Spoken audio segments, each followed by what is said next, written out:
Hours of power. Hours of power. Debates. Open your mind, your mind.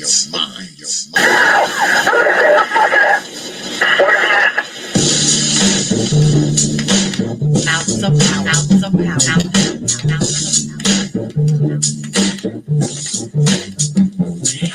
And so a community is where you control your voice, control your commerce, you control your education, you control your house. We don't control none of that. We live in a hood. Well, what about the Negroes that get out? Oh, well, my cousin, he's a multi-millionaire, almost got $1 billion. Three PhDs, working on 2 more. Driving down the street in Chicago in his Rolls Royce, enjoying himself, and he hit his sirens and looked to the rear and see this cop car flashing lights. He squeezed the steering wheel, man. Heart beats fast. Because he knows the price of a Negro, what it could be. And then when that cop car passed him by, he said, thank God he wasn't after you in the first place, Mom. That Negro thing you can't get away from. It's universal. They wasn't coming after you. But all your millions, with your Rolls Royce, with your PhD, didn't help. That's the hood. Why do you think you never pick up the paper and see over and over see white families come? You think there's thousands of black cops in America. Why don't you see white families crying as black cops? Got my love one party. I said the back of the head. Why do you think black cops are that? Think they're more spiritual? Think they're better? No. They got enough sense to know that white folks ain't gonna tolerate it. And I will stop in our neighborhood when we decide we will not tolerate it. Now, if we were organized, which is hard to organize people who are systems run crazy and you don't love crazy. But if we were, with the money we have, and the many people who would come to our aid that don't know what it's like to be a Negro, and we said, look, we saying, if we don't get a federal law to deal with police brutality, that any time a cop or anybody carry a gun, have to have a license just like you to drive a car. And if you use it wrong, then you lose your license. And if it's upheld, you can never work again as a cop or a store boy or a private detective. How do you get Congress to push that? You take your economic power and you call on your friends, black, white, young and old, and say, this coming Christmas, if we don't have a federal law, a house law, police brutality by law, all of for a nationwide boycott of Christmas and start on Thanksgiving. Let me tell you something. 79% of all retail in America happens between Thanksgiving and Christmas. People say this all year, lose money just for Christmas, huh? Well, what happened now? Fifth Avenue, Georgia, Sears over, Westinghouse. They will get the bill, and all they got to do is make one phone call and say, Harry, Mr. Senator, I want that bill pushed through in 3 days. Okay, it's an economic thing. It's that simple. But we have the power, but the system has wiped us out so bad.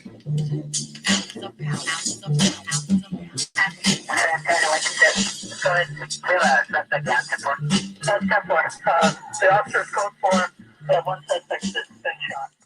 Open your mind. And peace, folks. Welcome back to another edition of the Proper Thought Series right here on the old T.P.O.T. YouTube page. I'm your host, X, of course, but you knew that already. That's why your black asses are here. Tonight, got a good, I thought I was going to have a good one for y'all tonight. I start sending out the damn links, and checked my email, so I got a bit of bad news. I looked in my email and I saw an email from Brother Amiri, and he said that he's not going to be able to debate tonight because he's still working, which actually sucks because I was already set up for this. So I don't know what we're going to do, folks, but hopefully he'll show up. I have my fingers crossed, and we'll see what happens. But anyway, let me go ahead and do this.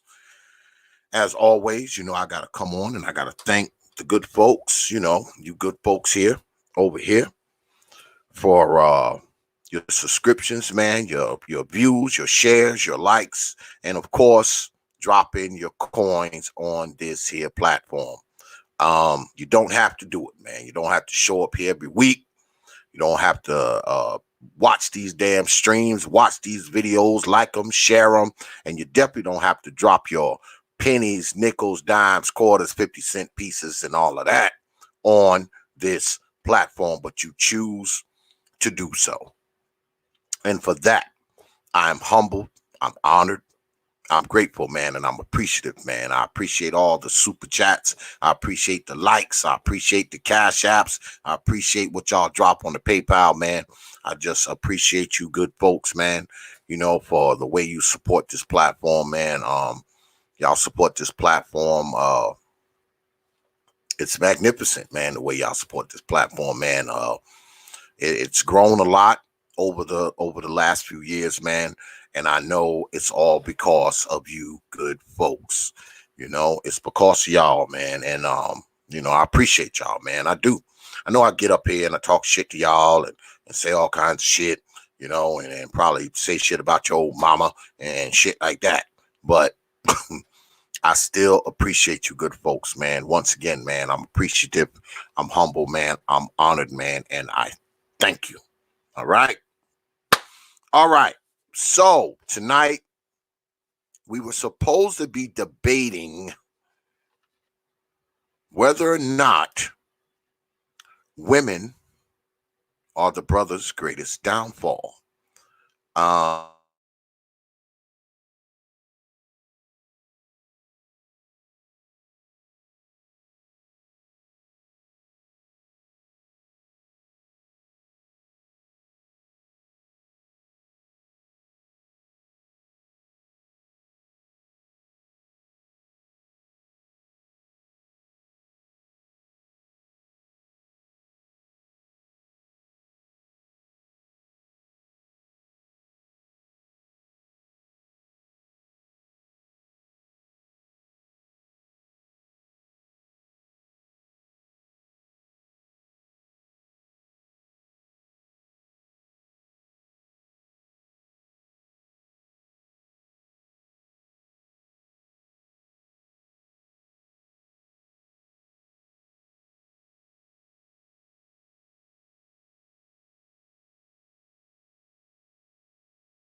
And we are back. I don't know what the fuck just happened, y'all. I don't know what happened. I'm telling you, man, this fucking Spectrum internet is garbage. Jesus Christ, man. I mean, the shit just blanks out, y'all, like out of nowhere. Like, and I have no fucking idea why it does it. I've had motherfuckers come out to the crib multiple times claiming they done fixed the shit, and the shit's never fixed. So I don't know what the fuck is going on, y'all. I don't know what's happening here, but I see brother Benjamin still down there waiting. Let me bring him up at least. Brother Benjamin, what's good with it, man? What's up, T.P.O.T? Peace. What's going on, man? I don't know what the hell happened to brother Amiri. I just checked my emails, and I guess he had wrote me a few hours ago. He's like, "Oh, X, I can't debate because I'm working." So, unless somebody want to come up here and debate brother Benjamin wins by default.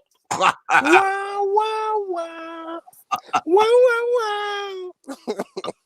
Brother Benjamin wins by default. Flawless victory. Flawless victory. Flawless victory.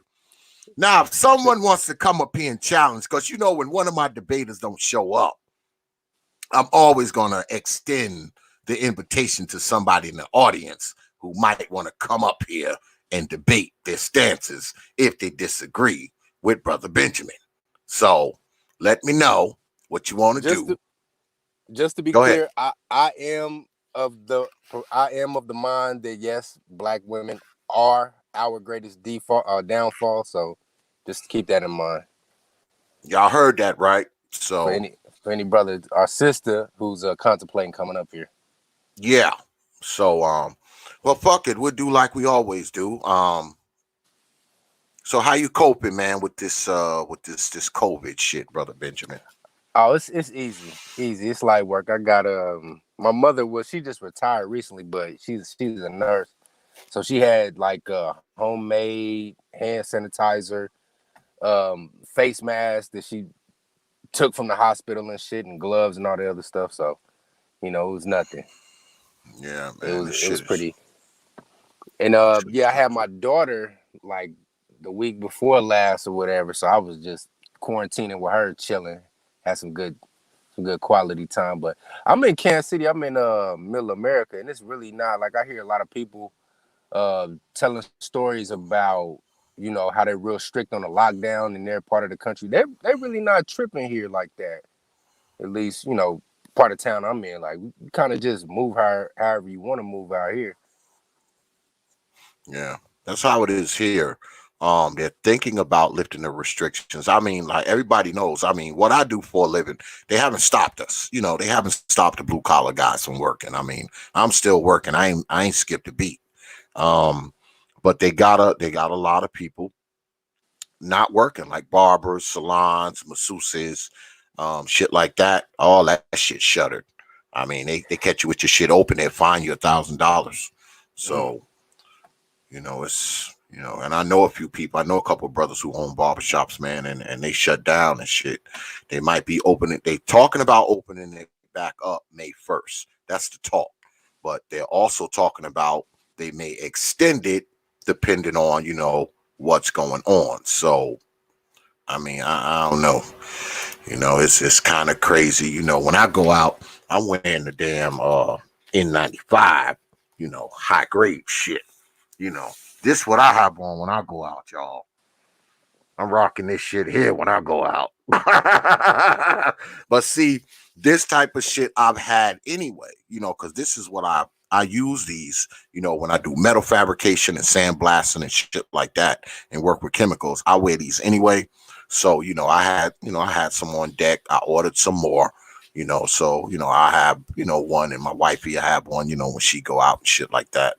But they got it now where like when you go into certain places, they only allow a certain amount of people to enter the place at one time. I was at Home Depot today. Shit, man, I was standing outside for like 30 minutes before I could get in there. because you can't go in until X amount of people come out. Now that kind of kills me for time, but other than that, I mean, it's all right, I guess. I mean, my life ain't been too disrupted by it. I just went to a Lowe's out here in Raytown. It's not in Raytown. It's like on the outskirts of the city or whatever. But it's in like the Blue Ridge Crossing area or whatever, and they didn't have anything like that. Like I went in there to get an axe so I can chop this dead tree that my auntie has, and I just went up in there no problem. Now they did have they do got the plastic face guards or whatever, so no air is traveling in between you and the cashier. But other than that, they didn't have any restrictions at the Lowe's. But I've seen a couple gas stations to where they say only 3 people come in at a time. Yeah, I mean that's kind of crazy, but other than that, man, I'm still pushing on. They haven't shut my shop down yet, as of yet. Got my fingers crossed. Um, because you can walk into your shit any day and see that paper with the state seal on it.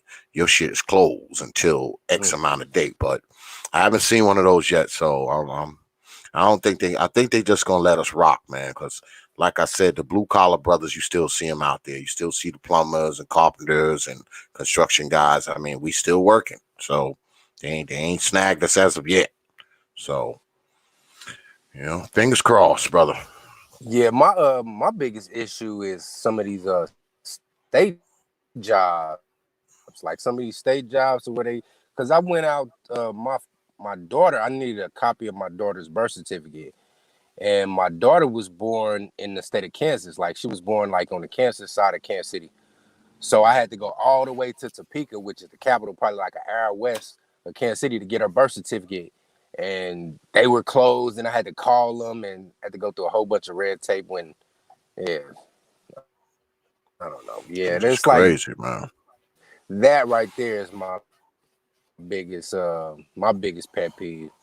So we don't have any takers. Where's BMT? Call him up. He's always down.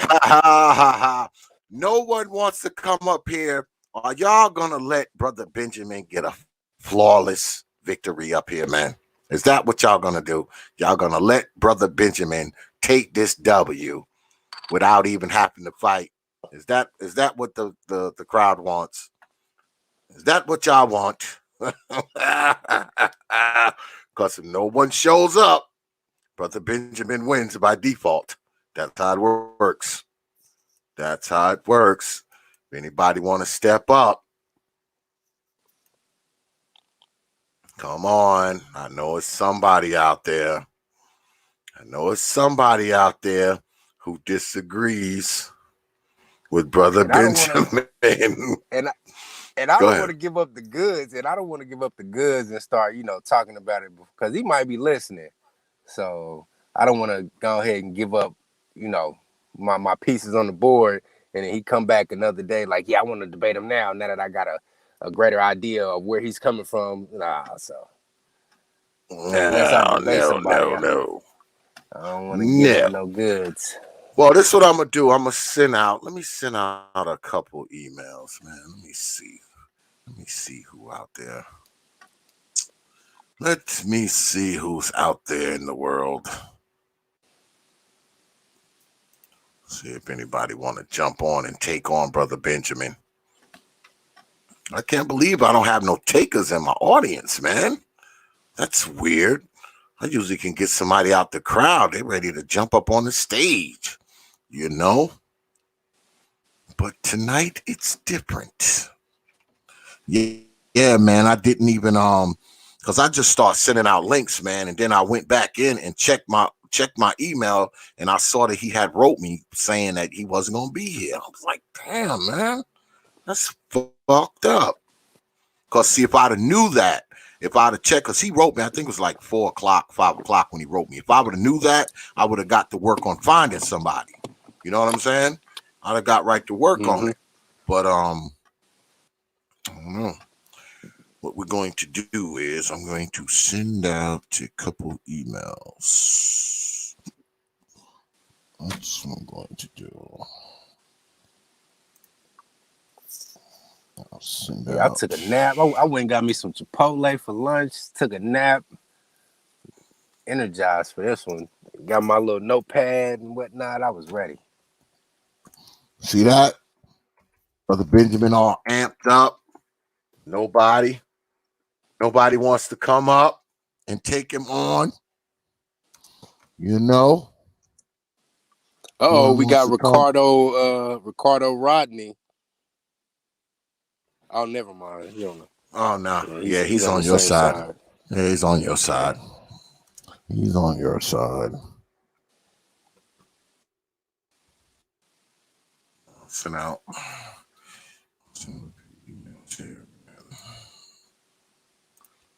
A couple of brothers. But you know what? You know what? I can't flip my stance. If Ricardo Rodney wants to come up here and argue in that way, I can argue the other way as well. All right. All right. Let's see.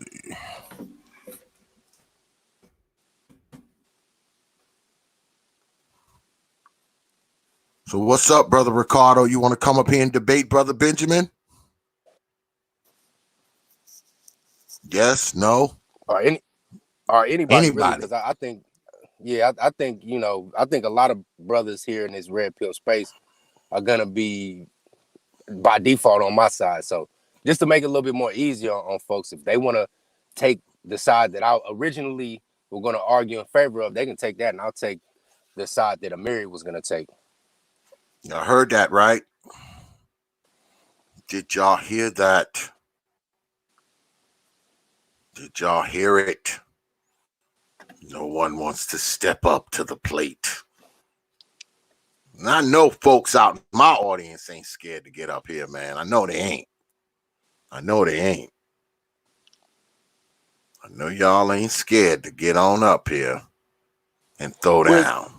Where's David Monroe? What's up, bro?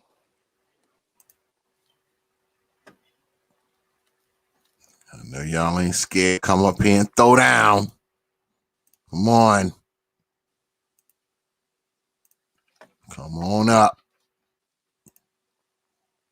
Come on up, folks. Don't be afraid. It's T.P.O.T. We're all a family here. Yeah, we're all family, y'all. Don't worry about it. I wish I'd have knew that shit, man. I should have checked my goddamn emails before, man, because I'd have got somebody. I would have had somebody here to fill in and shit. I'd have had somebody to fill in. Oh, Brother Ricardo said, nah, I'm good. Brother Ricardo said, no, I'm good. You don't want no smoke. What y'all scared of Benjamin, man? Y'all scared of Benjamin? Come on, man. That's what I think it is. That's what I think it is. Y'all scared of Brother Benjamin, ain't y'all? If it was somebody else, y'all would run up here. Y'all would run up here if it was somebody else, wouldn't y'all? Wouldn't y'all? Y'all scared of Brother Benjamin. It's a goddamn shame. Oh, damn shame. Well, get Chaos Rain up here. That's a Chaos Rain down there in the chat. He got to be a good punching bag for me. Chaos, you want to come up here and debate, man? You want to come up here and debate, brother? Easy money. What you want to do? Easy money. You want to come up here and debate? Chaos ain't trying to come up here. You don't want to debate. I don't think you want to debate, man. I don't think he wants to do that. Yeah, they don't want to fuck with Brother Benjamin because Brother Benjamin is like a goddamn district attorney. Hey, they can't handle the truth. They can't handle the truth, man. That's what it is. He's for Brother K.I.T. Oh, damn, that's right, Brother K.I.T. up there, man. I may need you to keep time, man, because my timekeeper didn't show up either, man. My timekeeper didn't show up. My other debater didn't show up. keep it techie. I was You of the mind. I was taking a position that black women are our biggest downfall. But if you want to argue that, I'll take the opposing side, whichever side you're comfortable with taking. And this also that goes for you too, Zero Hate. If you want to come up here and debate, whichever side you want to take, I'll take the opposing side. It doesn't matter. Pick a card, any card. Yeah, man. Good look, my man K.I.T. Let me go ahead and send him the link, man. I always gotta. That's my man right there, man. He always pull me out of the bind. You know, when a brother is lacking a timekeeper.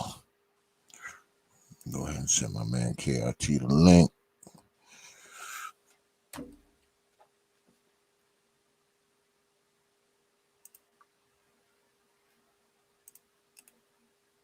Oh, BMT, he just wrote me back. He said he's doing a show right now. So he's out.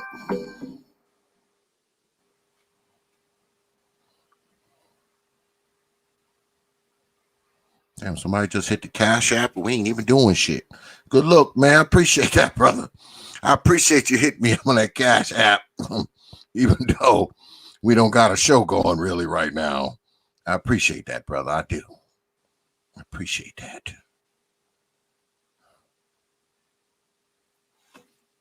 All right, brother KIT, link coming down the pipe, man. Let's see. I don't know what the hell happened, man. Everybody forgot about it, brother. Forgot about it, brother. God damn it. God damn Negroes.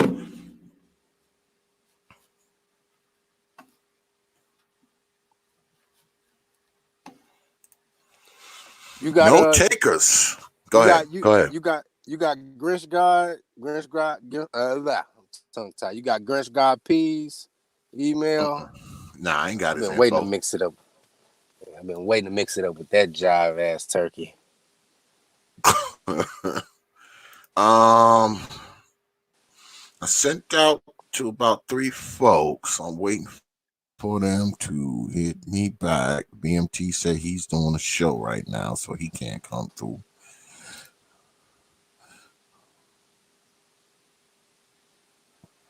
And nobody else.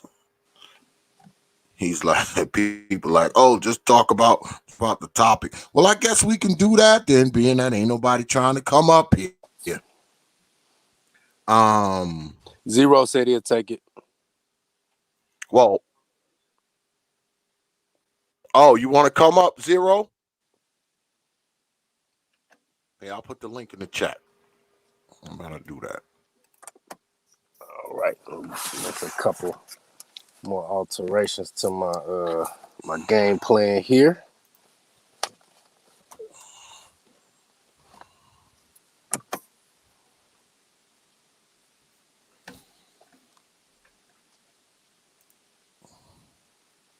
Look at my man KIT. What's good, brother KIT? What's good with it, man? What's good, fellas? How y'all doing? Peace. Same old. Keep it tacky. Yeah, peace, bro. How you doing, man? Yeah, I wish I would have done it if I had time to prepare, but I'm not great at debating, you know, off the top, you know what I'm saying? So it'd be kind of tough for me to do it. Hey, how y'all doing? Well, we got brother. Hey, what's good, brother Zero? We got brother Zero here, so I guess you ready to square off in the digital squared circle with brother Benjamin, huh? Well, I don't know if it's really squaring off if you don't actually believe it. If he was arguing for and just taking the devil's advocate position just because. So what's your position? Do you believe that women are the brother's greatest downfall? Yes, but only because of feminism, which is what I argue pretty much all the time. I just pretty much stick to what I know: feminism, anthropology, and economics. All of those things are related.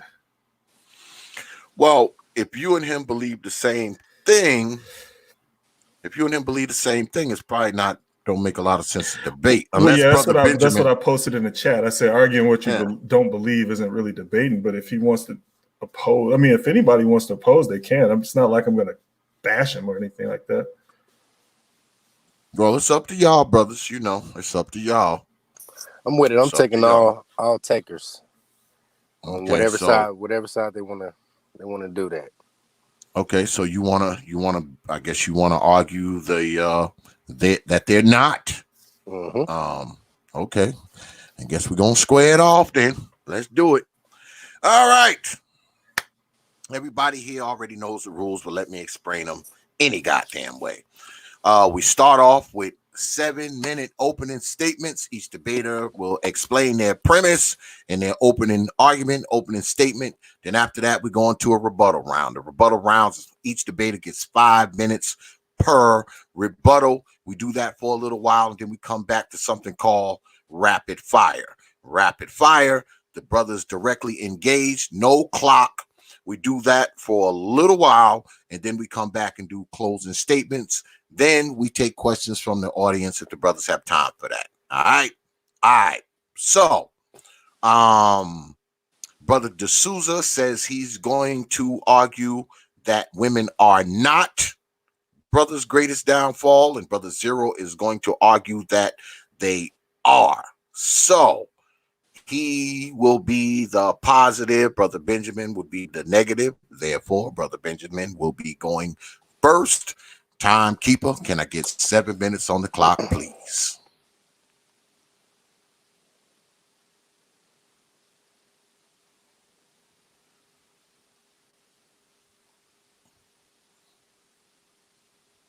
Brother KIT? Is he there? Did we lose him? Nah, sorry, man. I got too many windows open. I'm trying to get the clock up now. Hold on 1 second. Let me share.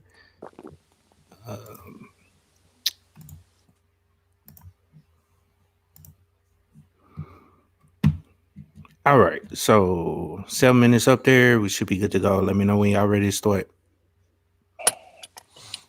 All right. Brother Benjamin, you up. All right, now I know that already I'm arguing at a disadvantage because of the space that I'm in. I know a lot of brothers are gonna automatically come in here like, yeah, women are the bane of our existence and whatnot. But I detail, just let me lay this on you real quick. I detail the black man's greatest deficiencies, the greatest defects in a video that I titled Top 5 Defects of Black Men. And those go as follow: a fear of being the bad guy, not ambitious enough, putting pussy on a pedestal, not a three-dimensional thinker, and a lack of self-awareness. Now, let me break that down one by one. Number 5, we as black men, and now those 5 defects, keep this in mind, those 5 defects are all something that we have control over. Yeah, I know a lot of us, a sizable portion of us, were raised by derelict women, and we had no fathers in sight, et cetera, et cetera. But when you come to a certain age, when you know better, you do better. Thus, let's address our issues first. Issue number 1, a fear of being the bad guy. A lot of brothers need to be comfortable with being the bad guy. A lot of brothers allow themselves to be shamed into how you say being I wouldn't say quasi virtuous, but they're fear shamed if that's a lot. Let me reword this. A lot of brothers want to be accepted, and they fear being ostracized and put on the outs. They don't want to be the bad guy. They want to be accepted by everybody. I myself, I've come to the realization of my 35 years of being on this earth that I have no problem with being the bad guy. Number 4, counting down. Number 4, not being ambitious enough. A lot of brothers put too much of a premium on pussy. And not Professor Black Truth, but TBA, Jason Black, he says that once a man attains sexual access with a particular woman, he will stop in his tracks doing what he's doing. A lot of brothers are just content with, if they'll have like a mid-level job, their bills are paid, cars paid for, and they got like a little shorty or whatever that they can slide with, they'll just stop right there. That right there has nothing to do with the woman. That, in fact, is something that has to do with the man. If you want to stop grinding just because you got you a piece of pussy and you got you a little job, that's on you. Number 3, black men put pussy on a pedestal. Now, I know that our brother Zero here, he likes to talk about pussy and views, so I'm pretty sure he's going to bring that up. But that, in fact, is a big problem with us. We put pussy on a pedestal. I remember one time I was playing 2K with a buddy of mine, right? And I'm whooping this dude, man. I'm up on him by like 15 points. And out of nowhere, this had nothing to do with what we're doing. He's like, man, I get pussy. Nigga, what does you getting pussy have to do with me whooping your ass in 2K? Now, I know that was an anecdotal example, but that just speaks to the psyche of black men, that they could be down bad. They can be wronger than 10 dogs. They could be derelict in their masculinity, if you will. And if they get pussy, they'll just throw that out there. Well, I get pussy. It doesn't matter if I don't have a job. I get pussy. It doesn't matter if I don't have this or that. I get pussy. So we put pussy on a pedestal, so much so to the point that if you would just go through your inner city neighborhood and just ask around about where all the how you say smoke comes about, it's over money and hoes. Now, number 2, black men are not 3-dimensional thinkers. A lot of black men are not they're surface level thinkers. They don't want to go any level deeper than that. You know, this is a problem. And a lot of black men are afraid and to think deeply, and they're also just mentally lazy. Like, for instance, be mindful of the black man whom, when you and a buddy of yours start talking about something deep, they automatically want to change the subject. Or, for instance, I got a buddy, he's notorious for this. Me and another buddy of mine, we'll be building on something. We'll be talking about something, you know, whether it's politics or social, political, whatever. He'll just interject into the conversation just because he doesn't have anything to add to the conversation. He'll say, man, I don't know about all that, but shit, LeBron James, I think they're gonna make it to the playoffs this year. So that right there is a problem that we as black men, we have. We don't want to take the time out to do the mental heavy lifting. And number 1, a lack of self-awareness. Black men, we are not self-aware to the fact that we're walking around portraying a stereotype that everybody else projects on us. You know what I'm saying? It's like they say that black men are supposed to be thugs. We're supposed to be tough guys. We're supposed to be swagnificent. Even if a brother who lacks self-awareness, even if he's none of that, he will, try to adopt those traits and put off that he has those traits when in fact he doesn't. I surmise that within the black community, a lot of people, a lot of black men who do go to prison for just foolish shit, petty crimes or big time crimes, they're there because they learn this to actually, you get what I'm saying? So it's like, how can I say this? You got a guy in the hood, Jamal, right? He's not really a thug. He's not really a drug dealer, but everybody is telling him that that's who he should be. So he adopts those traits and gets washed out through, the judicial system. All of those, for the most part, besides the putting pussy on a pedestal, has nothing to do with black women. Those are all defects that we as black men can, fix ourselves. And with that, I yield the rest of my time.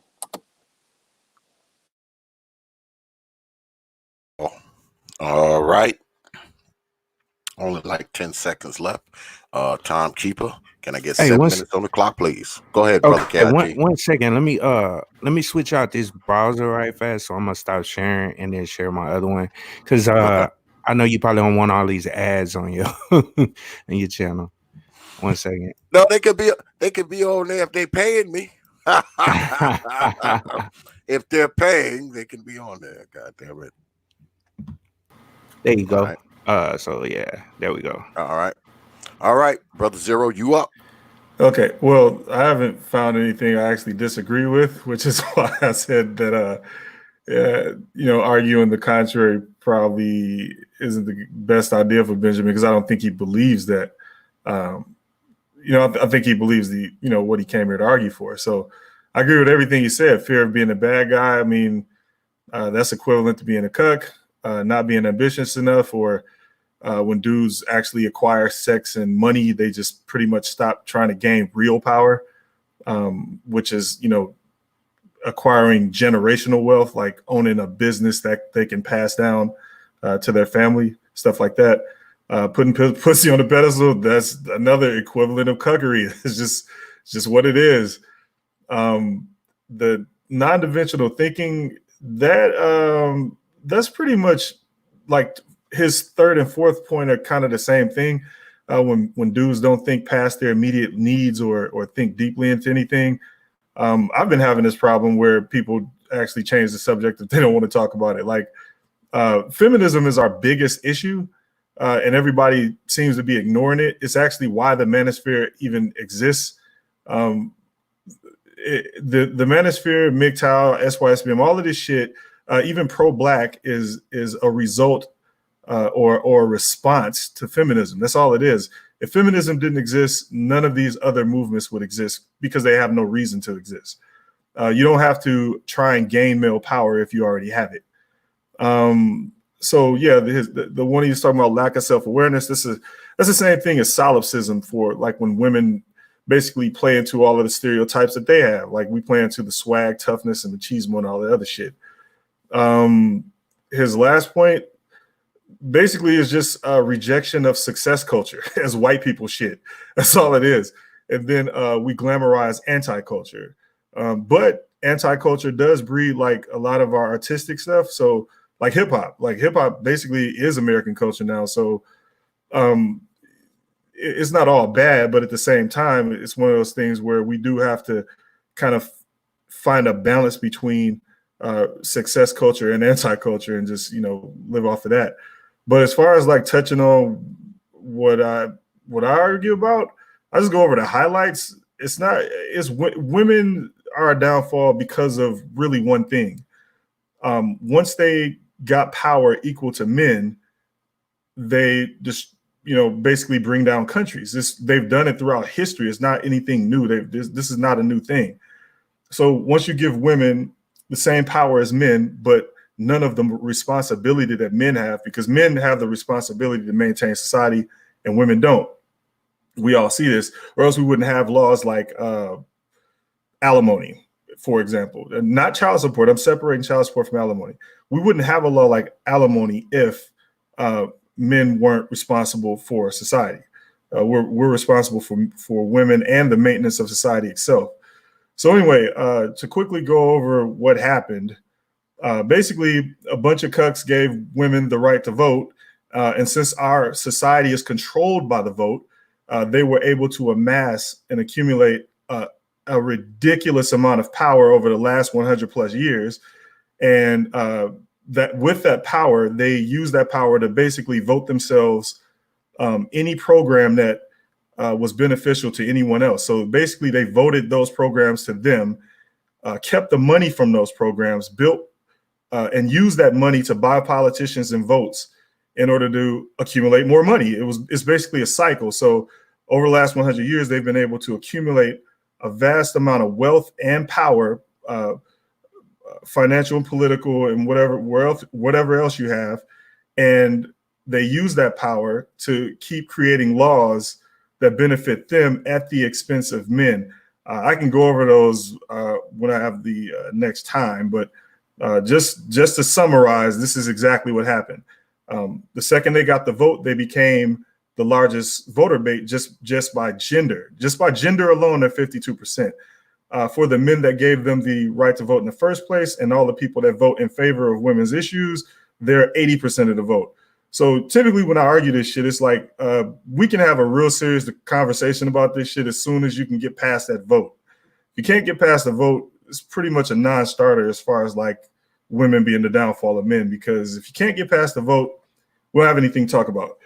I do have detractors that say, well, in America, because we're a capitalist country, all you got to do is lobby and get your money up and all this other shit. But again, because our government is ran by the vote, the second you buy a politician, they have more money than you. They can just throw more money at the politician than you can, and your politician is gone. If you do try to get your money together, again, they have more money than you. They have a legal system dedicated to their needs, and they also have a family court which is dedicated to their needs, and it doesn't fall under the same jurisdiction as criminal court and civil court. So they have a lot of power, but it's not all doom and gloom. The only real recourse men have is to literally walk away from American women and starve their welfare. You don't have to do it permanently. You just have to do it long enough to where they lose a significant amount of money, because they can't hurt you if they're unable to collect money. I do have detractors that say, well, they already collect your tax money. I'm going to say duh, because any country on the planet actually taxes their citizens for basic shit. As far as the money that feminism collects, it's more than just taxes. It's everything else. And I mean literally everything else. So if you want to win, you simply have to starve the cancer. You starve the cancer, it dies, the negotiations can come back, and then you can get your families and all that other shit that you want. Anything other than that is not going to work. You're not going to win it in court. You're not going to alpha your way out of the situation. And the only way to make people aware of this shit is to basically beat the hope out of them, which is what I try to do. So I'll concede the 5 seconds I have left.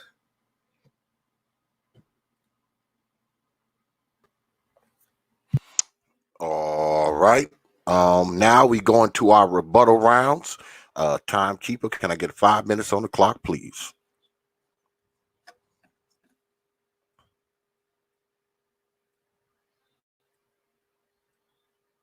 Brother Benjamin, you up?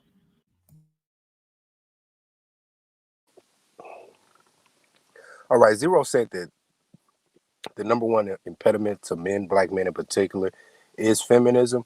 I vehemently disagree.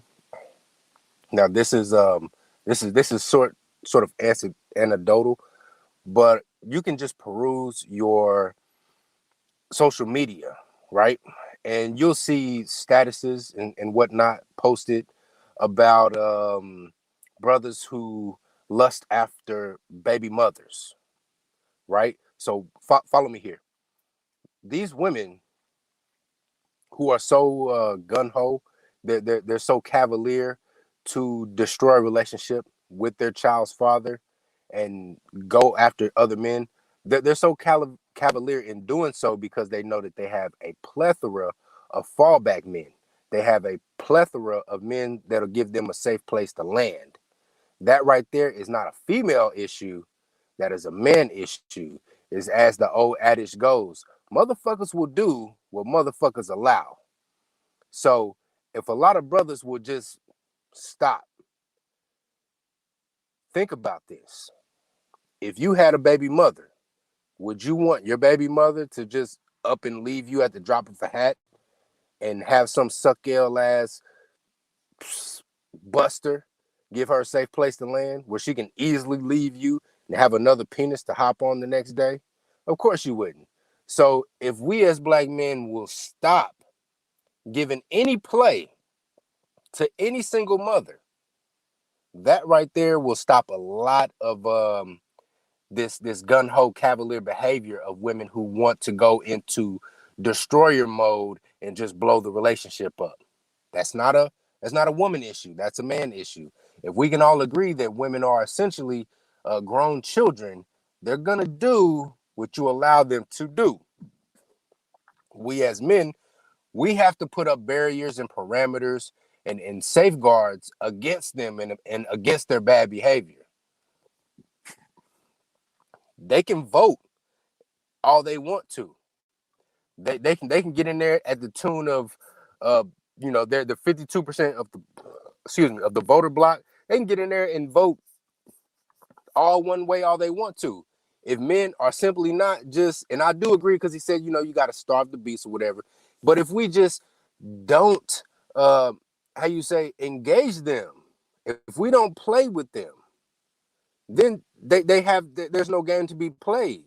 That starts with us. That's not a woman's issue. That's a man issue. Now, also, if I could, feminism is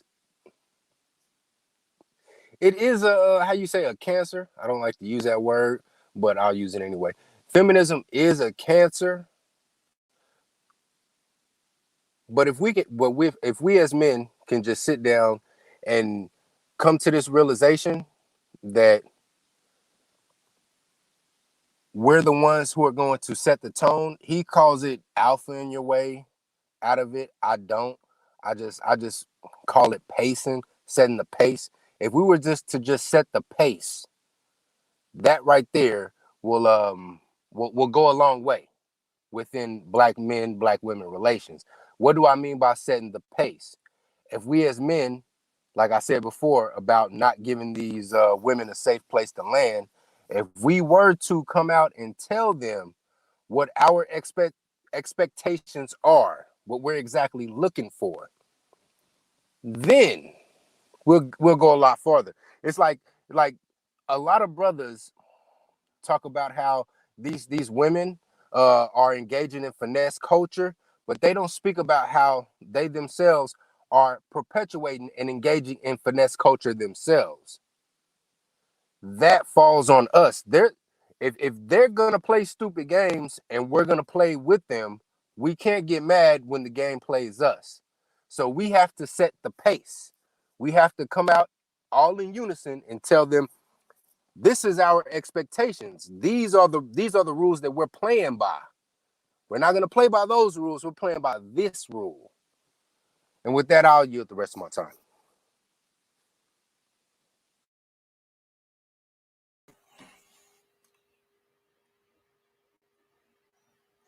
All right.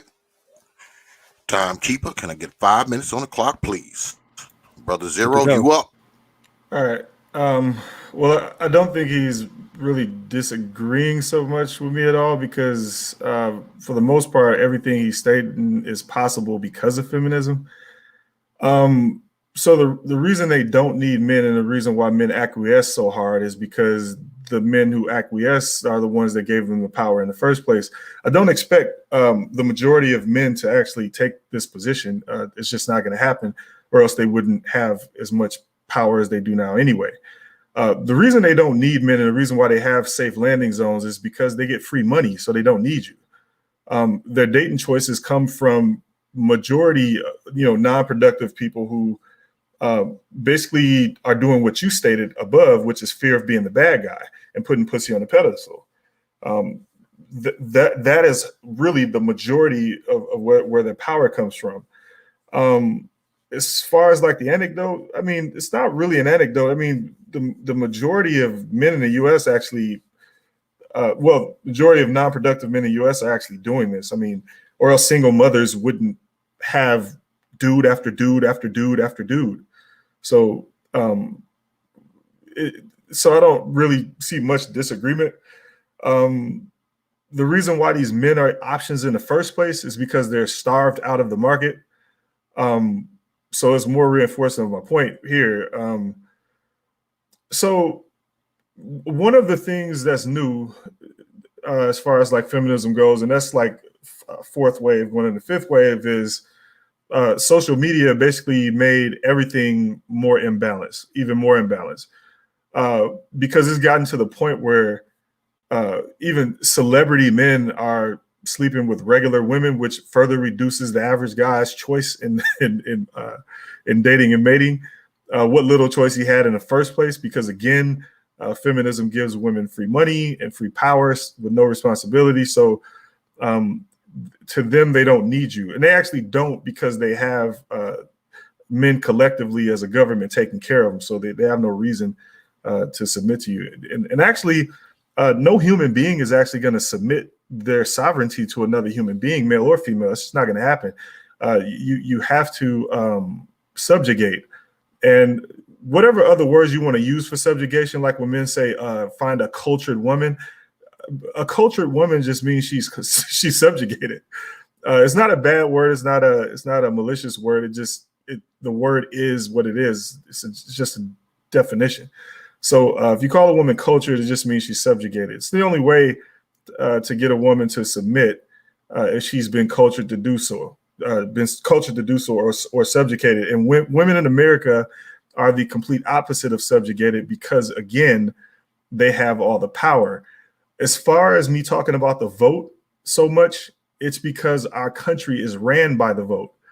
And people like to talk about us being able to just get past that. You can't, because even corporations, which have all the money and power, are actually powerless against the vote. If you own a company, it doesn't matter how big your company is, you have more than 25 employees, you have to equalize with women. Or again, the government puts a gun to your head and they make you do it. If you have enough executive seats in your company, if you surpass enough executive seats, the high-powered seats, the 3-letter titles, you have to equalize with women, or again, the government puts a gun to your head and make you do it. And I don't have to go back into the marriage laws and shit like that, and child support and affirmative action, which was hijacked, and the education system itself, which was hijacked, academia,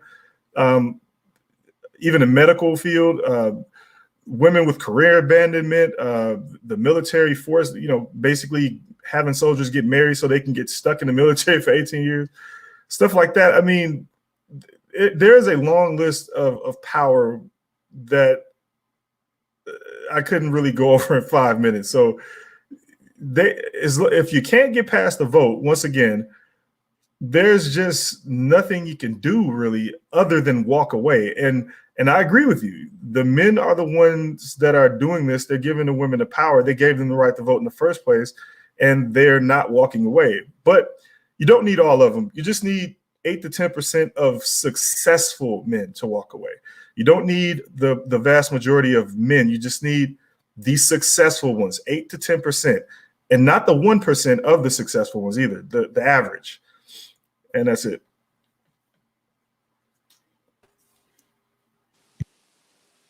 All right. 5 minutes on the clock. Thank you, timekeeper. Brother Benjamin, you up. All right. Well, he said something to the effect that hold on, let me gather my thoughts real quick. He keeps harping on feminism and whatnot, but like I said, if we set the pace, there's no way that they can get away from us. There's no way that this situation can get away from us, because not only do we need to set the pace with the women, but we need to set the pace with other men, because in this finesse culture that we're living in, there's a certain segment of men who are waxing fat from the whole fucked up situation that it is. There's men who thrive in a derelict dating market. We as men, we need to hold those men accountable. That has nothing to do with the women. That has everything to do with the man. Now, he said something to the effect that entertainers, movie stars, rappers, and actors, they're coming down to the level and they're dating regular women, which is greatly depreciating the the sexual access, potential sexual access of the average Joe type of man. Well, if we were to hit them where it hurt and not support any celebrity or any man, if a rapper puts out a song talking about I fucked your bitch, every man in unison should turn around and boycott him and let him know, let that rapper know, let that singer know why we're boycotting him. You're talking about fucking somebody else's woman. That is a potential, that song proliferates the destruction of families. If you're talking about adultery and things of that nature and you're promoting it, you're promoting the downfall of our own households. brothers have not protected their own household, whether it's whether you have a house or not, whether you have a family or not, whether you have a wife and a kid or not. Brothers have, like I said, brothers are not three-dimensional. So a lot of us, we don't look into the future. We don't look 3, 4, 5 steps ahead to see, hey, I might be 18, 19, 20 right now, and I'm out here in the clubs diddy bopping to this song talking about fucking another woman's wife, and I'm riding around turning it up and promoting this song, not knowing that 10 years from now, when I'm in my early 30s, that song sowed the seed of another man and another woman to destroy my very own house, if that makes any sense. So we have not been we haven't been forward thinking enough to protect our house and our future houses, to actually set the tone and set the pace. That's not a result of feminism. That is a result of men falling asleep at the wheel.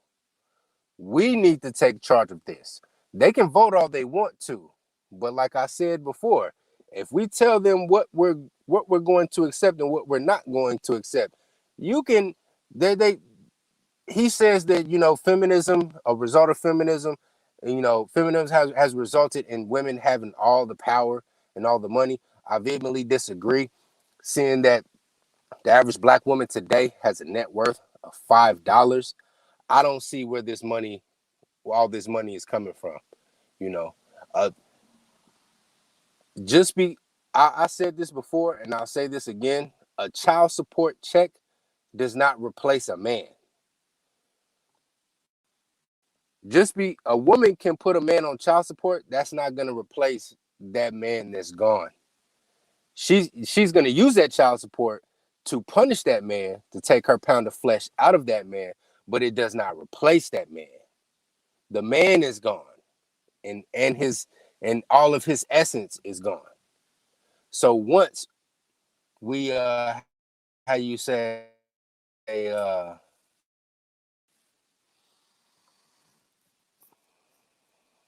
keep in mind that there's certain things in this battle, that in this gender war, that we're going to have to accept, and there's some things that we're just going to need to let go, like that whole child support thing, whatever.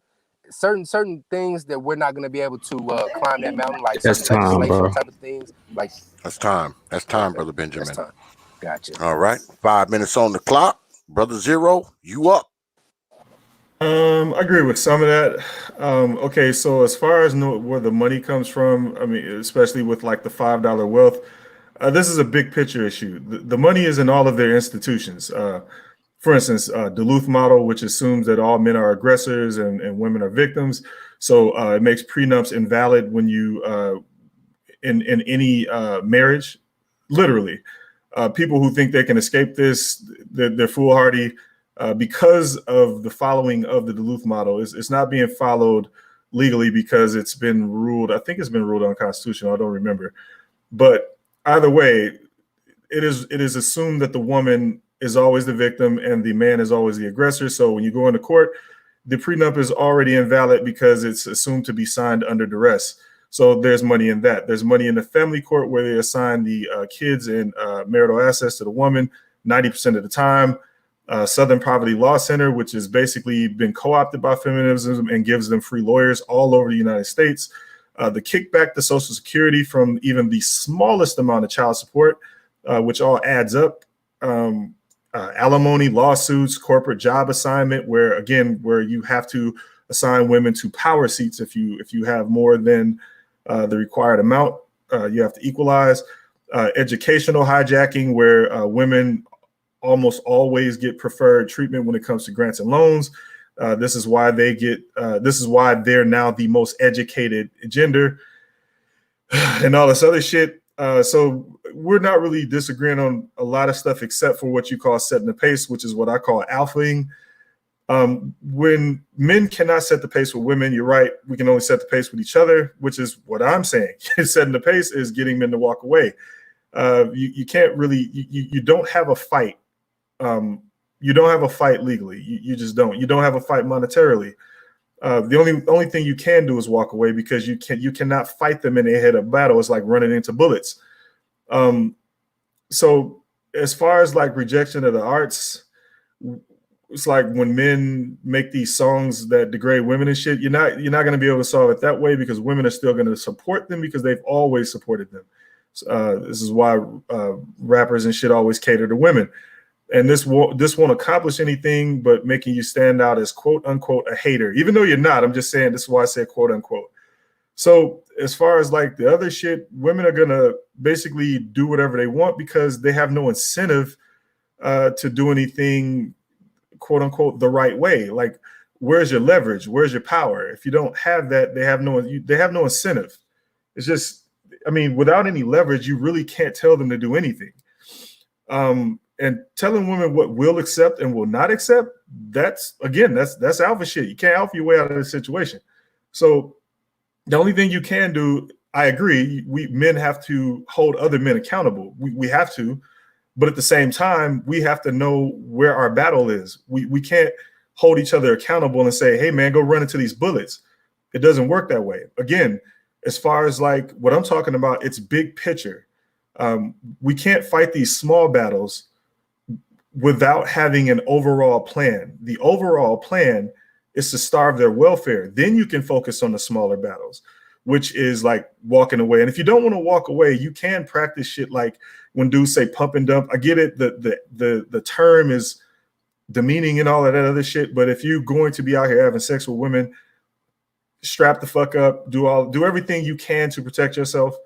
If you're in a relationship, still do all you can to protect yourself. Otherwise, just look at the big picture and understand that $5 net worth is smokescreen shit. They're collecting everything I listed, all of their institutions. It's more than what I even listed, but they have a ton of institutions. They have the flapper movement never stopped. And if people who don't know what the flapper movement is, it was a movement back in the 20s where it's basically gender role reversal, where women want to denounce their femininity and demand that men acquiesce to them. So basically they're the boss, which they've succeeded at. You've seen all of, look at our pop culture. It's always like the woman is the smartest in the house. The husband is a fucking goofball, stuff like, so they've achieved that. And they've achieved that basically in American culture. Men have been cultured to acquiesce to this flapper movement. So once again, look at big picture. Feminism is cancer. The only way to beat it is you have to starve it. There's pretty much no other way.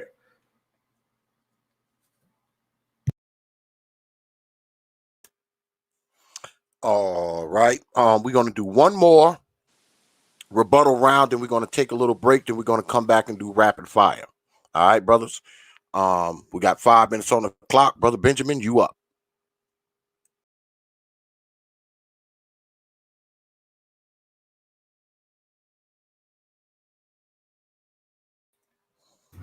Benjamin, you might be on mute.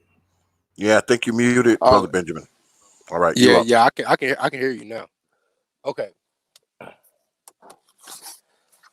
right. He said something to the effect that as far as the boy on a social pop culture level, boycotting rap songs that promote this finesse culture, this whole "I'll fuck your bitch" culture, and that will be deemed as a hater. And I'm paraphrasing what he said. Well, you'll be called a hater if you voice your disdain for pop culture music that promotes this type of finesse culture. That goes back to my original premise about brothers being afraid to be the bad guy. We need to say no. Yes, we need to say yes, I am being a hater because this warrants hatred. This type of finesse culture warrants hatred. You promoting that you're going to fuck my wife warrants hatred. And those who partake in that, they need to be hated as well. Now, like I've said, I don't see where these women are killing it in the game. They might have, there may be an ivory tower of a secret council of Wicked Witch of the West feminist somewhere, this muhahan and shit. But on the everyday basis, I don't see these. I'm about to cuss, but I don't see these women actually doing it like this. This whole $5 net worth, yes, it is what it is. These chicks are what they've got from feminism is how you say marginal at best. Now you can say alpha in it, but I say setting the pace, because as Jason Black TBA once said, if a woman does not submit herself to a man's leadership, she will find herself submitting to a man's misleadership. So the natural order of things at the end of the day, feminism aside, whatever quasi social dynamic these modern day liberals are trying to come up with, all of that aside, it's always going to revert back to a woman falling up under the leadership of a man. So regardless, we have to set the pace. So with all of that said, we still have to set the pace. They can put on their strongest poker face all they want to and say, we're the feminists, we want this, that, and the third. We demand this from men and we demand that from society. If we tell them that we're not going to do this and that we hold other men accountable, because this is how you hold other men accountable on a micro level.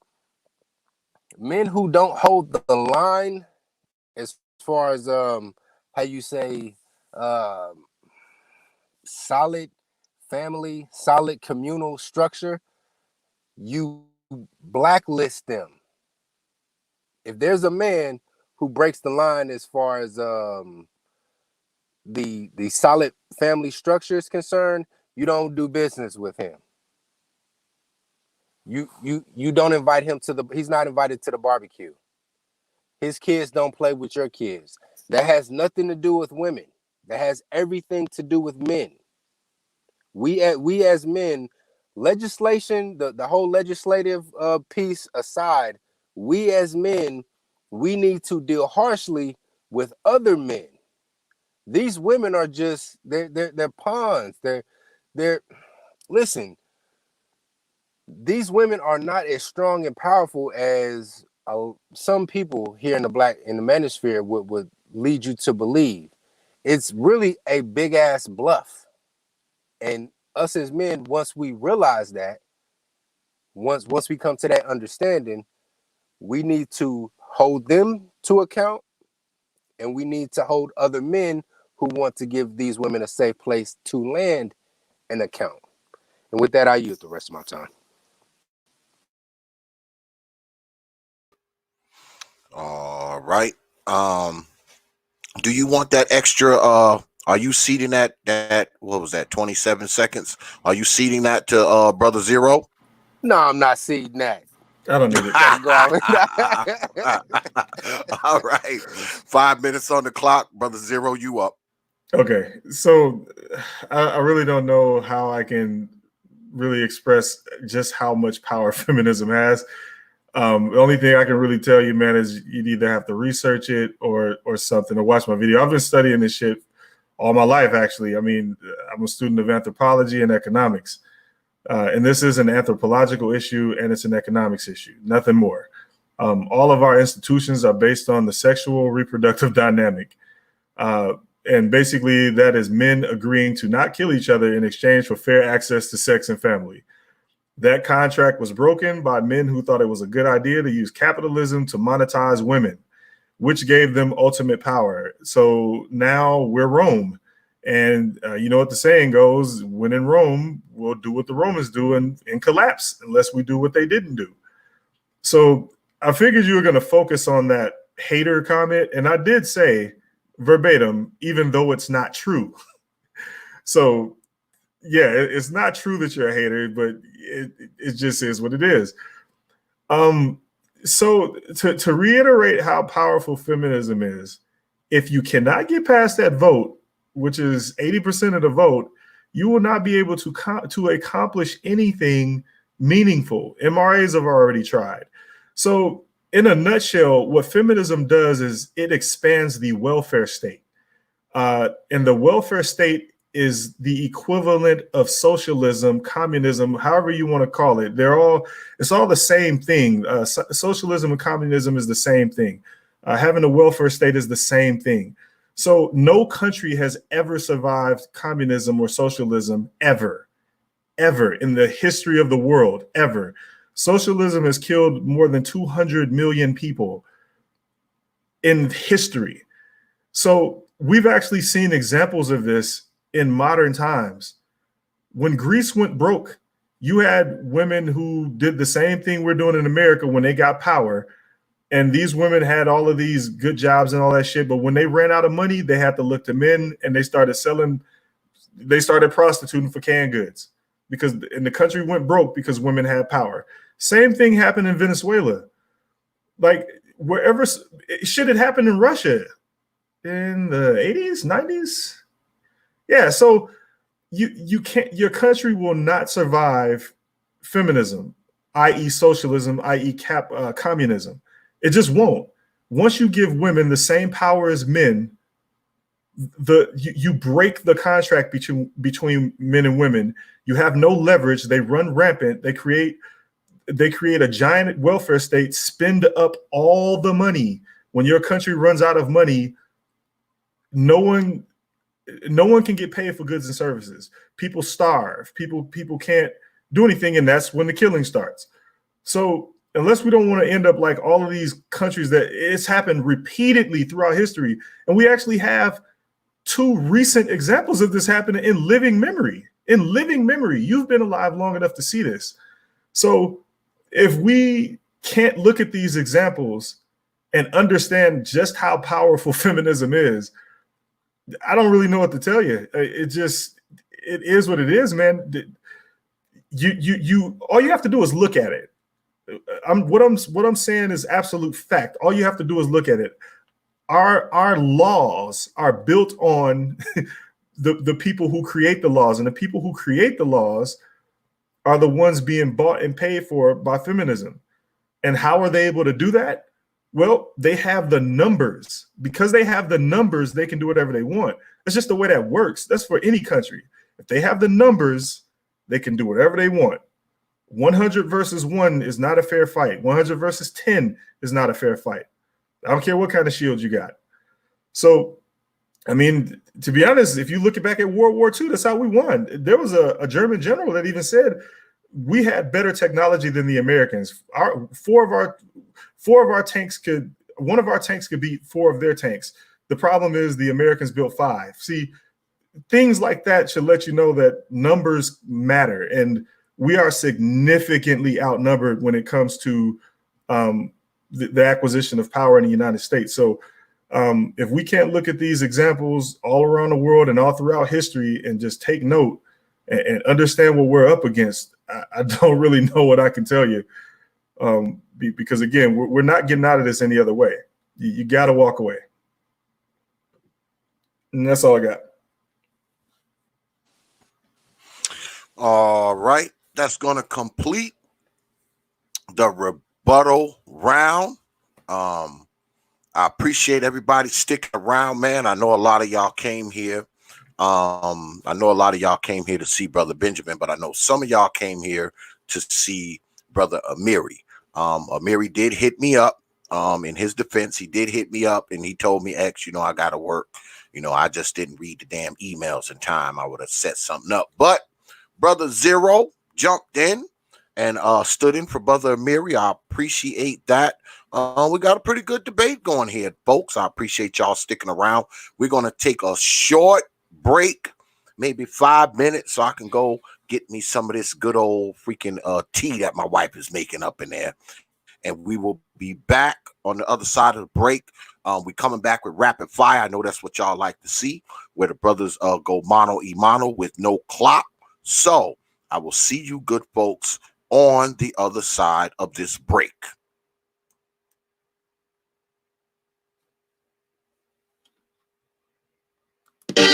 don't make the mistake that most of your mothers and fathers made.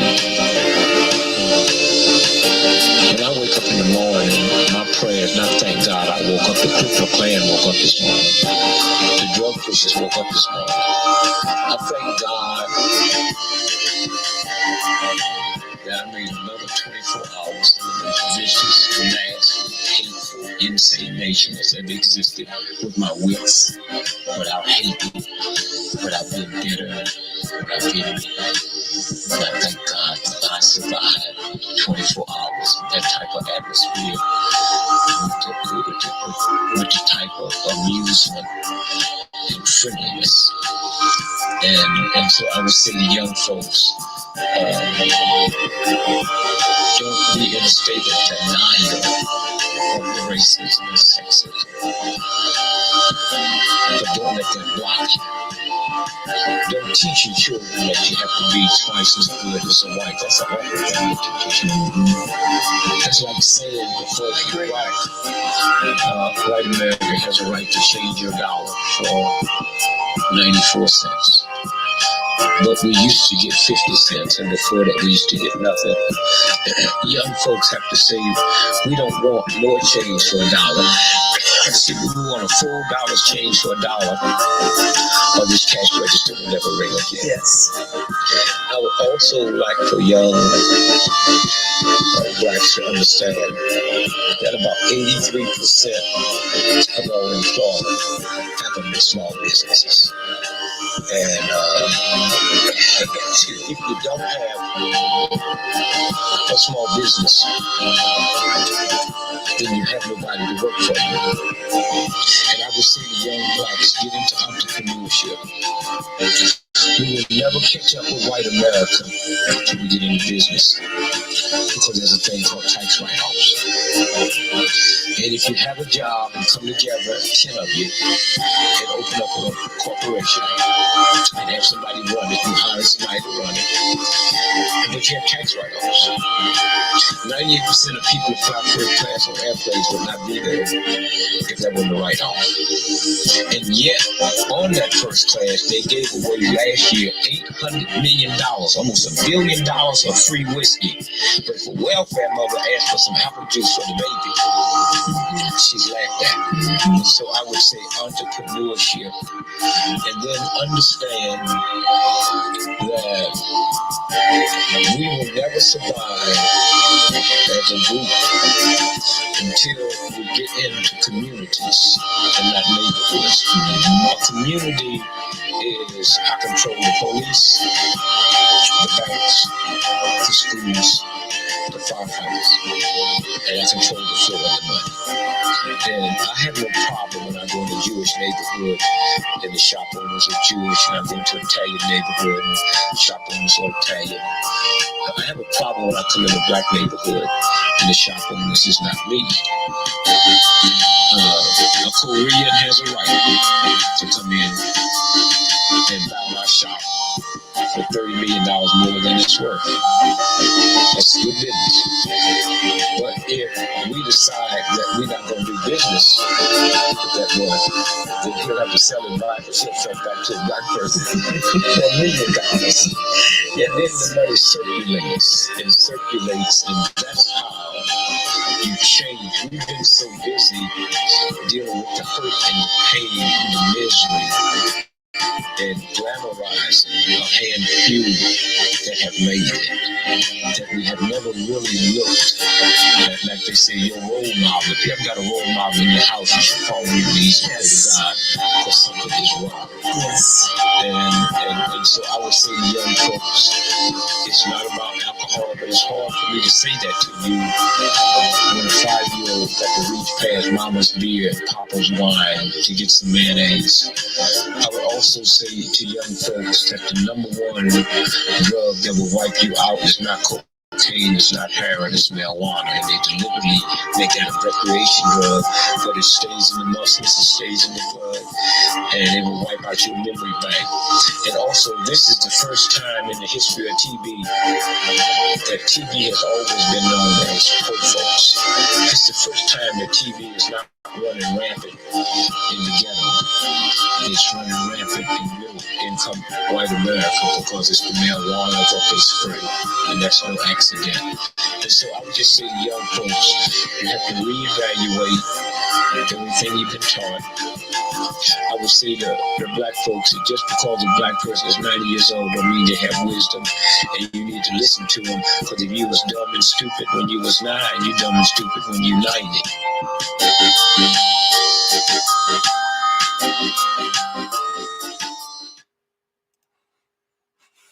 And we are back.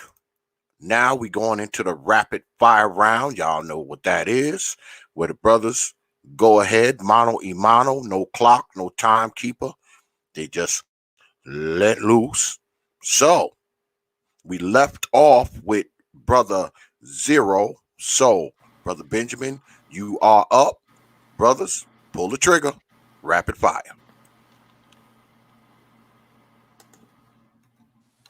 All right. He said the contract between men and women were broken, and he keeps harping on that. I acknowledge that the contract between men and women were broken. Yes, it was the women who broke it. My argument is that we don't even need to even think about the women in this instance. We need to focus more on the men, is because, all right, just to use another social media anecdote and whatnot, we've all seen a video. We've all seen this one video in particular where a man was getting into an argument with this female on a subway system and whatnot, right? Female's being real disrespectful and yada yada yada, and the female was there with her man. Her man did not correct her and tell her to fall back. Her man sat back and just let this woman just wantonly disrespect this other man. The man then in turn said, you know what? I'm not going to put my hands on you. I'm going to beat your boyfriend up. And the man whom the woman in question was arguing with proceeded to pummel her boyfriend. Now, if metaphorically speaking, if we as black men take that approach, there will not there will not be too many men who will sit idly by and let their women just wantonly destroy the community, because they know that there's going to be a how you say, a horde or a lynch mob of men ready to, in for lack of a better terms, whoop their ass in more ways than one. Does that make any sense? No, it makes sense. It just, again, that's more of like what I'm saying as far as like trying to alpha the situation. You shouldn't even have to be in that situation in the first place. By women even having carte blanche to put you in that situation is the problem I'm getting to. There's a larger problem at hand. Trying to focus on this smaller stuff isn't going to work. Again, you have to understand what you're up against. Can I ask you a question real quick, Zero? Sure. How do you eat a large pizza? One slice at a time. Exactly. A journey of 100 miles starts with a step. Would you agree that sounds like a step? Yeah, but that's a platitude. Okay. No, I understand what you're saying, but again, if we do not have a goal, or if we don't see the larger point, if we can't see what the finish line is, and if we can't identify the root problem, all of the details don't matter. Eating that pizza one at a time, one slice at a time, won't matter. I agree with what you said when you said that, you know, we shouldn't even be in this position to begin with. But it's kind of like in football, right? Let's say a team is in a 3rd and long situation. Let's say they're 3rd and 15. They shouldn't even be in that 3rd and 15 situation, down by 2 scores in the 4th quarter. They shouldn't be there, ideally, right? But they're there. You can only how I think I've seen and said this, you know, as far as golf is concerned, you got to play the ball where it is. This is where the ball is. I agree with you. Yes, we shouldn't have to resort to these type of tactics in order to corral our community. We shouldn't have to. But this is where it is. The ball's in the sand trap. We got to play it from the sand trap. Okay, but that's also the position I'm taking. You have to play the ball where it is. Again, but what you're suggesting is more of individual effort that won't really affect the overall goal, because if you just try to correct women's behavior in that way where you have no leverage, no power, you're not even gaining any leverage or power by doing this. You're just you're making an effort, but that effort does not get you any power or leverage. This is why I always ask, where's your leverage? Where's your power? If you don't have any leverage, they have no reason, no incentive to correct any behavior. Any effort that you make has to be in the course of getting you power. Walking away does that. And with what I'm proposing, the few can save the many. It's an easy thing for the few. You don't need everybody. You need 10% of men that actually have their shit together to remove their money from the American welfare state. That's all you have to do. So those 10% of men remove their money, and however they do it is however they do it. They can go marry overseas or do whatever the fuck they want, but just remove your money from the welfare pot. And that 8 to 10% will be significantly more impactful than just trying to correct behavior on that level. Let me interject real quick.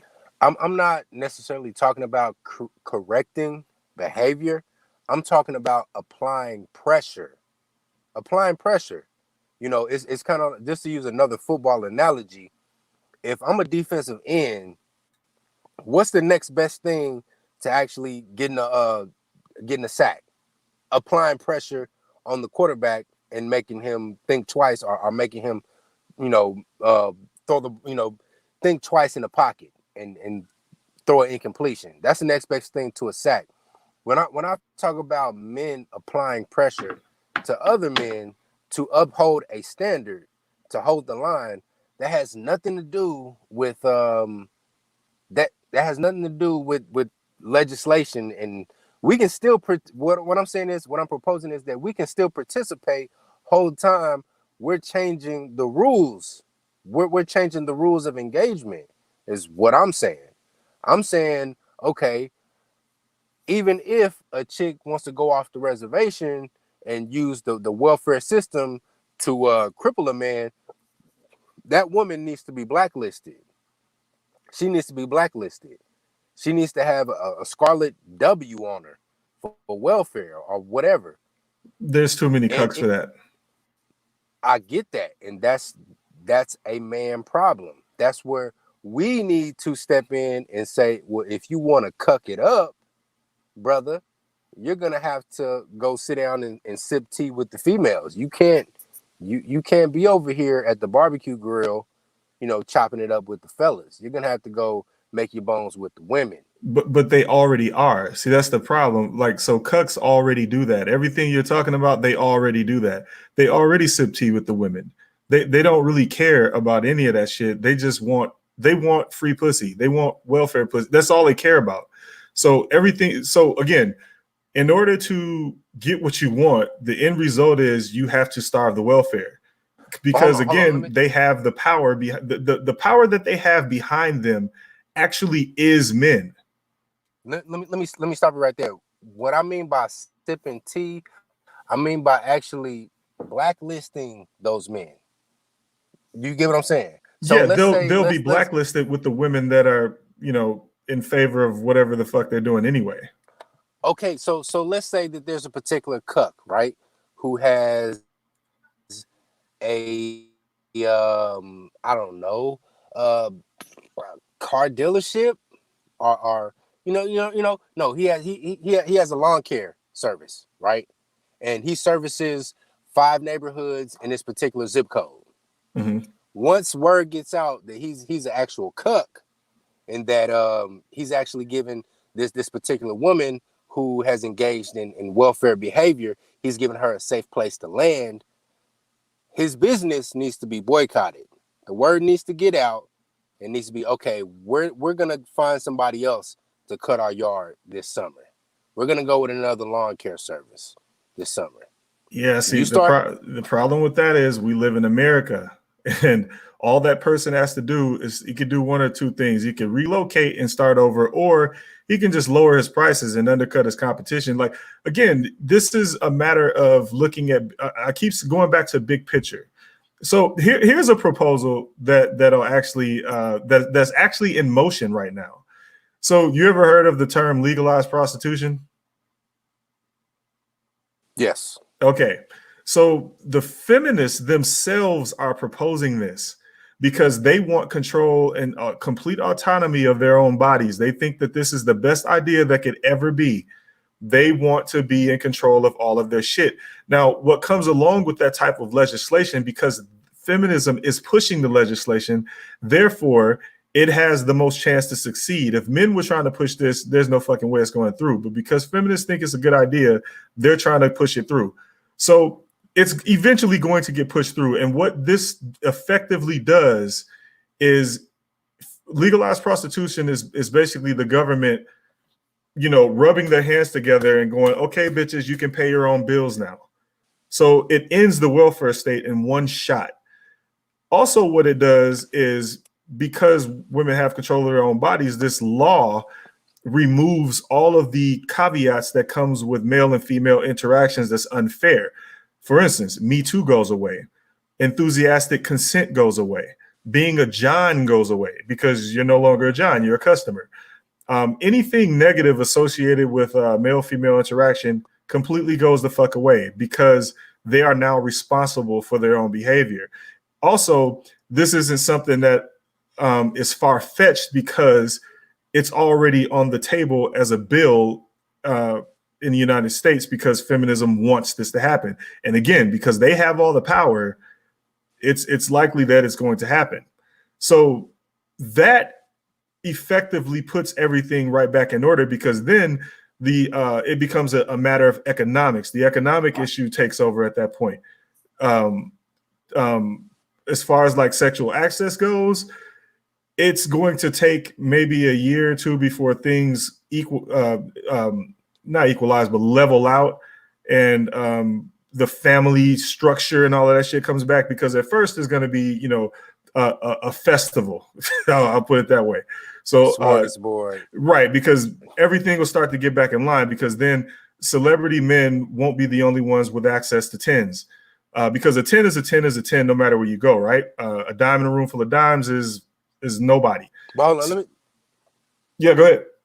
Let me stop right there. Now, you said, just to backtrack just a little bit, because you spoke about my blacklisting. If the gentleman has to lower his price or move out of town, he needs to do that. Okay. Any disruption to his money flow and to his operation needs to be felt.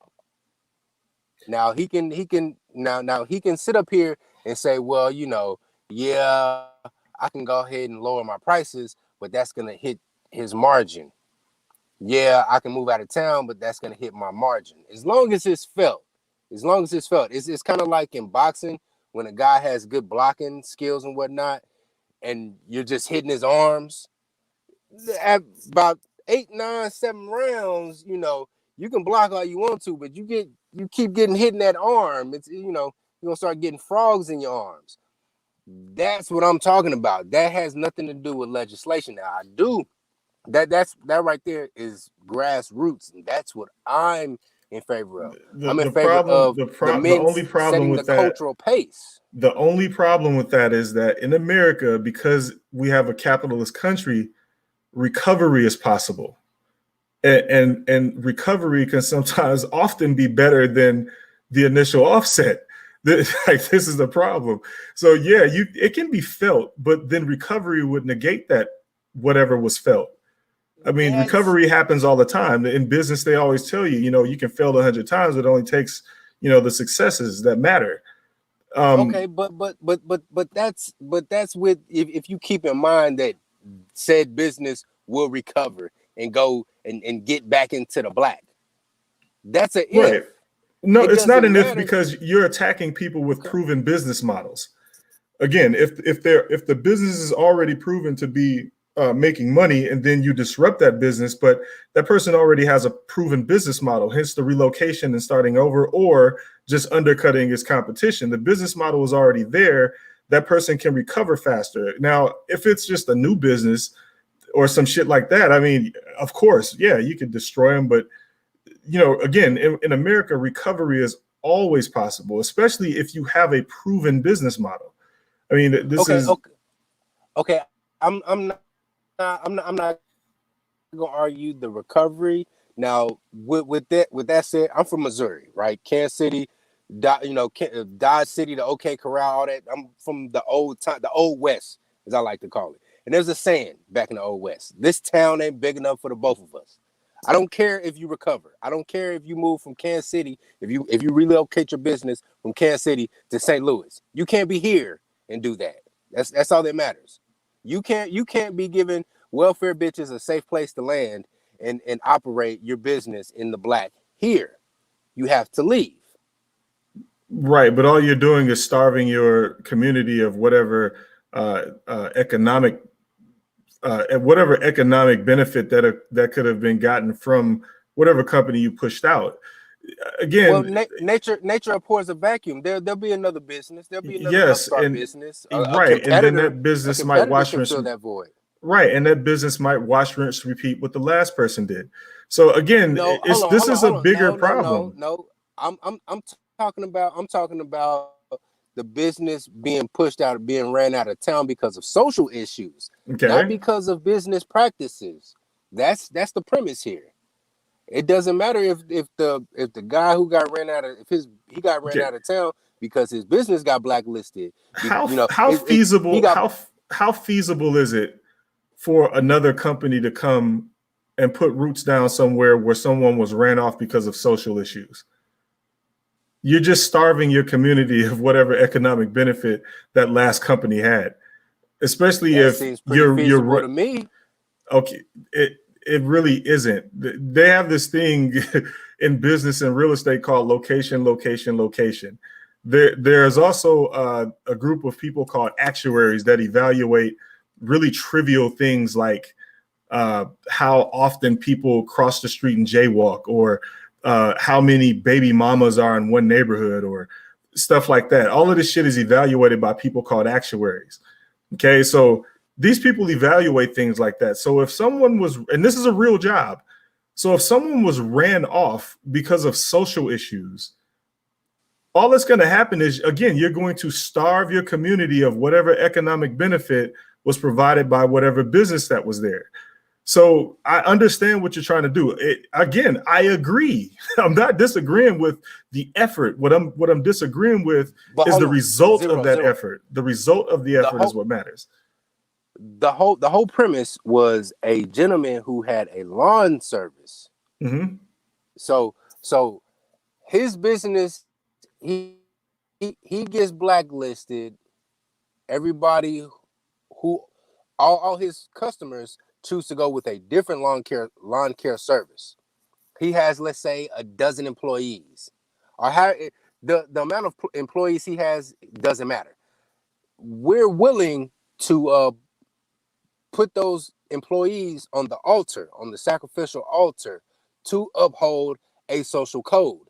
Now, if that is the rule of the land, his employees are a close confidant to him, may say, hey, listen, brother, you might not want to give that welfare chick a safe place to land, because you know how they get down around here. If word gets out that, you got with, you took in Rebecca after she divorced Bob and ran him through the ringer for essentially nothing, that's going to be bad for business. And see, that's where I say good luck with that, because the problem with this is you're telling somebody who owns a business that they can only have that business on the condition that they don't engage in free pussy. I don't know how that's going to fly. No, it's capitalism it's capitalism 101. You're removing the capitalism, my brother. No, I'm not. The condition itself removes the capitalism. No, there's no condition. This is unsaid. This is unspoken.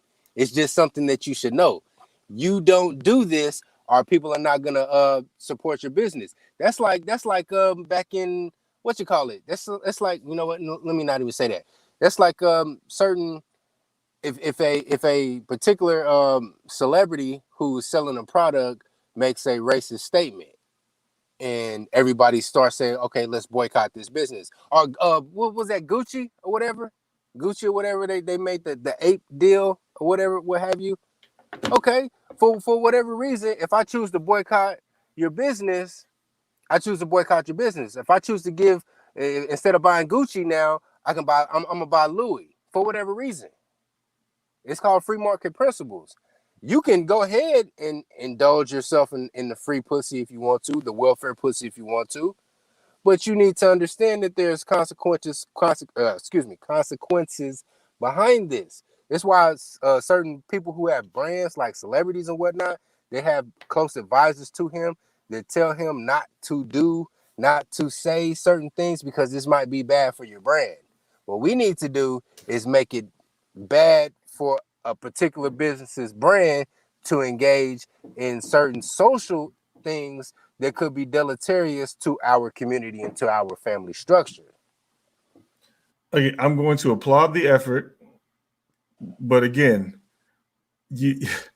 as far as like trying to get companies to acquiesce to like an unspoken rule, it's not going to work because an unspoken rule in business may as well be a spoken rule. No company is going to engage in business where they're restricted in some sort of way, because that is a potential revenue stream that you're closing up for them. Okay. I understand what you're saying as far as like the societal effects or being detrimental. But okay, so let me go back real quick. One of the reasons why women were given the right to vote, it wasn't just totally because of cucks wanting women to be equal. It also was America basically trying to monetize another demographic because they wanted more money. The country wanted more money, so the only way to produce more was to get the other gender to work, because that's another 50% of people that they could be putting to work and generating more wealth for the country. That was the other side of it. So again, as far as like corporations go, you if you try to restrict them in some type of arbitrary way, you're just going to deprive your community of whatever economic benefit that you were going to get from that company. That's just how that works. Again, I applaud the effort. If it can be achieved, great. But the better idea would be the idea, which is what feminism is trying to do, which is they want to monetize themselves. Great idea, because then it will make it so all of you will be put back in line, because the women who won't be able to participate won't be able to participate, and those women will instantly go back to being feminine and family oriented and all of that good shit. So the 1 through 5s will be automatically removed from the market. The 6, maybe the 6, 7s, they will either participate or they won't. And the ones who won't, they'll be the family chicks. Everything will equal out, but it's not going to be from trying to arbitrarily put rules on business. That won't work. It's a better idea to just let feminism give themselves the legalized prostitution. I use that as an example. I use that boycotting a small business as an example to the social changes that could be implemented within our community. Right. But so there's like it just doesn't stop there. It's also social from a social aspect. We all got buddies, or we've all had a buddy who likes to sleep around with other guys' wives or girlfriends or whatnot. If we implement this hard line social edict that those type of guys are to be blacklisted, whether it be business, social, whatever, that is what I'm talking about. I'm talking about from a grassroots perspective, to where guys who give welfare pussy a safe place to land need to be blacklisted all around. No, we're not going to patronize your business. No, we're not going to invite you to the cookout. No, you can't come over and watch the Chiefs game. Right. No, again, I applaud the effort. I really do, man. I agree with what you're saying. Here's the problem. Okay, let's do this. Here's an anecdote that you can apply, that anybody can apply. Now, it's an anecdote with a ridiculously huge sample group. You can go on any dating site right now, and they will have a live feature. So this is chicks that are cammed up almost 24 hours a day. Okay. A lot of these chicks are catfishes. A lot of them are, bigger than manatees and all types of shit. And there will be men, a lot of them actually average to good looking, in their boxes trying to shoot their shot. And I'm dead ass serious. You gotta understand what you're up against, man. We're outnumbered. Any man that's responsible, you are outnumbered. And again, the anecdote that I'm bringing up is researchable by anybody in this chat room and anybody on this panel right now. And the sample group is large. It is hundreds of thousands, if not millions. This is hundreds of thousands of people. You're not going to be able to arbitrarily restrict any sort of social conditioning. Because there's just too many cucks. If there wasn't, women wouldn't have the right to vote in the first place. Now, hold on. Now, I agree that there are a lot of simps, cucks, manginas, Captain Sabums, Russell, Rest Havens and whatnot, whatever you want to call them. I do agree that we are completely overran with them, but yet and still, if if we can just start developing pockets around the country to where this type of behavior is even in your small social circle. If this becomes the norm within your small social circle, this can start to catch on. One step at a time, one slice of pizza at a time. Yep. Again, I'm just going to applaud the effort. The easier solution would be to just simply walk away. If you have your shit together, that should be fairly easy for you to do.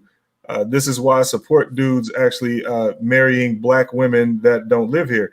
I'll go back to what I was saying about women being cultured or whatever.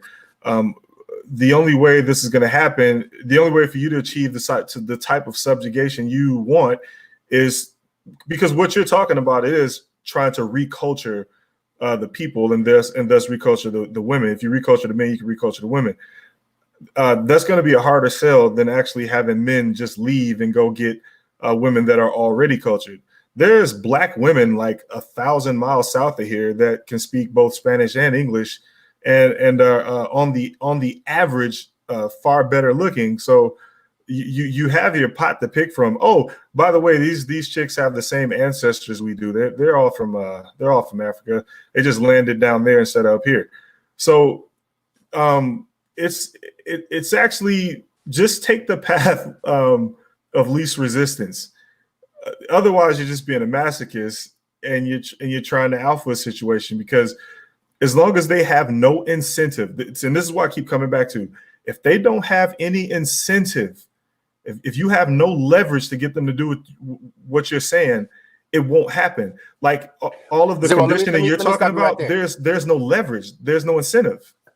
Let me stop right there, because all right, there are women from south of the border, 1,000 miles south of here, or whatnot. I do agree they come a little culturally, yeah, they're rewired differently culturally. With that said, if like I said before, motherfuckers will do what motherfuckers allow. I think that with that statement that you just said, you're putting a little bit too much faith in the women south of the border. I still hold firm that the men still set the pace, even if we do decide to go down to Guyana, Colombia, Brazil, etc., and we bring them back because here, the women down there whatever. don't have equal rights. Yes, you're exactly right. We still got to set the pace. Right, but that's the thing. The women in those places do not have nationwide equal rights. They don't have the same power as women have here. That's why. Yes. So yeah, you're right. That's reinforcing my point. So you're saying relocate down there. You don't even have to relocate. You just have to, if you, like, for instance, I hear this word a lot: vetting a woman, and vetting. You can't do enough vetting here if the woman has all the power. She simply has no incentive at all. And again, no human being is going to submit their sovereignty to you without any incentive to do so. If they haven't been cultured or subjugated, it's just not going to be something that they're going to be interested in, and you can't make them do it, especially here. So you can't do enough vetting here. This is why you always hear that thing, well, you picked the wrong woman. There's no such thing. She just has no incentive. So what you want to do is go get women that are cultured. You're still taking a chance if you bring them back here, but your odds are far greater than dealing with a woman who already knows she has all the power and already does not have an incentive to do anything you need her to do because she was raised here. I agree. Go get a cultured, subjugated, et cetera, whatever you want to say, type of woman. But again, let's hold on. Just real quick. This is where the action is, America. This is where the action is. So, to be honest, if you really want to make a splash and start industries and whatnot and really make some money, you're probably gonna have to move here. And seeing that the majority of us in this chat room do have ties here, this is where we want to be. So either way you go, we're still gonna have to set the pace, whether or not we bring them back here or not. Let's say every brother wants to go SYSBM and go down yonder, get a Brazilian, get a Guyanese, get a Colombian woman, Suriname, whatever, bring them back up here. We still, if we don't set the pace and we don't put these hard cultural boundaries in place, they're still gonna revert back to the same feminist pussy hat wearing chicks that we're complaining about right now. Yeah, understood. So what I was going to say is, so the alternative to this, if you want to be here, which is what I was going to say, if you want to be here, the only other option you really have, because you're going to have to sacrifice either way. You're not going to get any power without sacrifice. It's not going to happen. Power has never been gotten without fighting for it. So you're going to have to sacrifice something. So you're either going to sacrifice by leaving here, which isn't the end of the world because there is money everywhere, or you get on board with the feminist plan for legalized prostitution. That's all you have to do. You pick one. If you don't want to pick either of those, then you're going to be stuck with the women you have, and the only option you have is to acquiesce and take care of baby mamas. You have to sacrifice. You're not going to get out of this without any compromise. It doesn't work like that. No one has ever given away power. It just doesn't work like that. You have to take it. And the only way you're going to take it is you're going to have to sacrifice a chess move or sacrifice a chess piece, which is leave the country temporarily. Again, if you actually have a business and shit like that, like for instance, I'll tell you what my plan is. When I leave here in about 3 to 5 years, I'm just going to go down in Colombia or Venezuela and just put network infrastructure in because that's what I do. I'm an infrastructure engineer. So I'll just go put network infrastructure so that they can have like gigabit speed internet all over the fucking country. That'll be my goal. So for men who do know what they want to, because that's how people used to come to America. You do know that, right? We used to have this deal where if you are an immigrant and you come to America, you have to give us something. You have to trade your talent for provision here. This is the same thing I'm going to do when I go to another country. I'm just going to trade my talent for living there. And again, you can stand to make tons of money by doing this. You don't have to be an American to do it. And I get what you're saying with the roots and all of that shit, but immigrants move here without roots all the fucking time. We can do the same thing. We can't be afraid to do the same thing that immigrants are doing to us. With the caveat that because we're American citizens, we can always keep our roots here and always come back. Now, I do agree that, you can move clear across the globe and start anew. I do agree because my father is from Guyana. Shout out to Great Britain in the chat. the thing that I'm saying is that power doesn't acquiesce. Power makes other people acquiesce. So what I'm saying is that not only should we be powerful when we move to other countries, but if we do decide to stay here, we need to be powerful here, and we need to be powerful from the grassroots. Yeah. Gain your power here. Like if you're gonna start a business, yeah, gain your power here. But as far as it goes with trying to bring that social contract back, you don't have any power, and you're not gonna get it because you don't have a way to get it without starving their power. You have to break their power in order to gain power. You have to fight. Let me ask you this, right? Let me ask you this. Now, there are plenty of immigrants who come to this country. They bring their cultured or their subjugated women with them, right? Why hasn't their alleged cultured woman taken that bite of that feminist apple and completely turned over the fucking table? By and large. Well, that's what I was explaining earlier. You actually reinforced my point. Well, just answer the question. Okay, so why haven't they done that? So that's twofold. I'll tell you what some foreigners do, and then I'll tell you what the other was. So let's just take Arab guys for example. Mm-hmm. They actually, what they do is they divorce their wives before they leave, and because of their laws, they get custody of their kids and all of that. Everything belongs to the man. The man will come to America. He'll bring his wife over as an employee. So technically, she's just an employee on a visa. She can't do shit. She's completely powerless. If she fucks up, she's back on a plane or a boat back home. That's as simple as it is for them. That's how they keep them in check. And think about it. This is fucking Saudi Arabia where they don't have to do that, but they know how bad it is in America. A chick could just even if you're a foreign woman, if your marriage is recognized by America, by the United States, what happens is they'll just claim domestic violence and they get the kids and your money real quick, real easy, even as a foreigner. Also, they get to stay here. They don't have to go home. They won't get deported or anything like that because once they claim domestic violence, they have your shit. Now, as far as like the other men that don't employ this method, this really, really radical method of keeping their women in check, yes, the women are so cultured that they come over here and they don't worry about this shit over here because they actually know that the shit that they're doing over here isn't the right thing to do. And because of that is because hold on. Is it the right thing? Is it they're not doing those things because to not engage in those type of westernized feminazi behavior is the right thing to do? Are they doing that because they're just altruistic like that? Or are they doing that because there's some sort of cultural ramification? Yeah, so again, I was going to go into that. Yes, there is cultural ramification. They're not doing it out of altruism.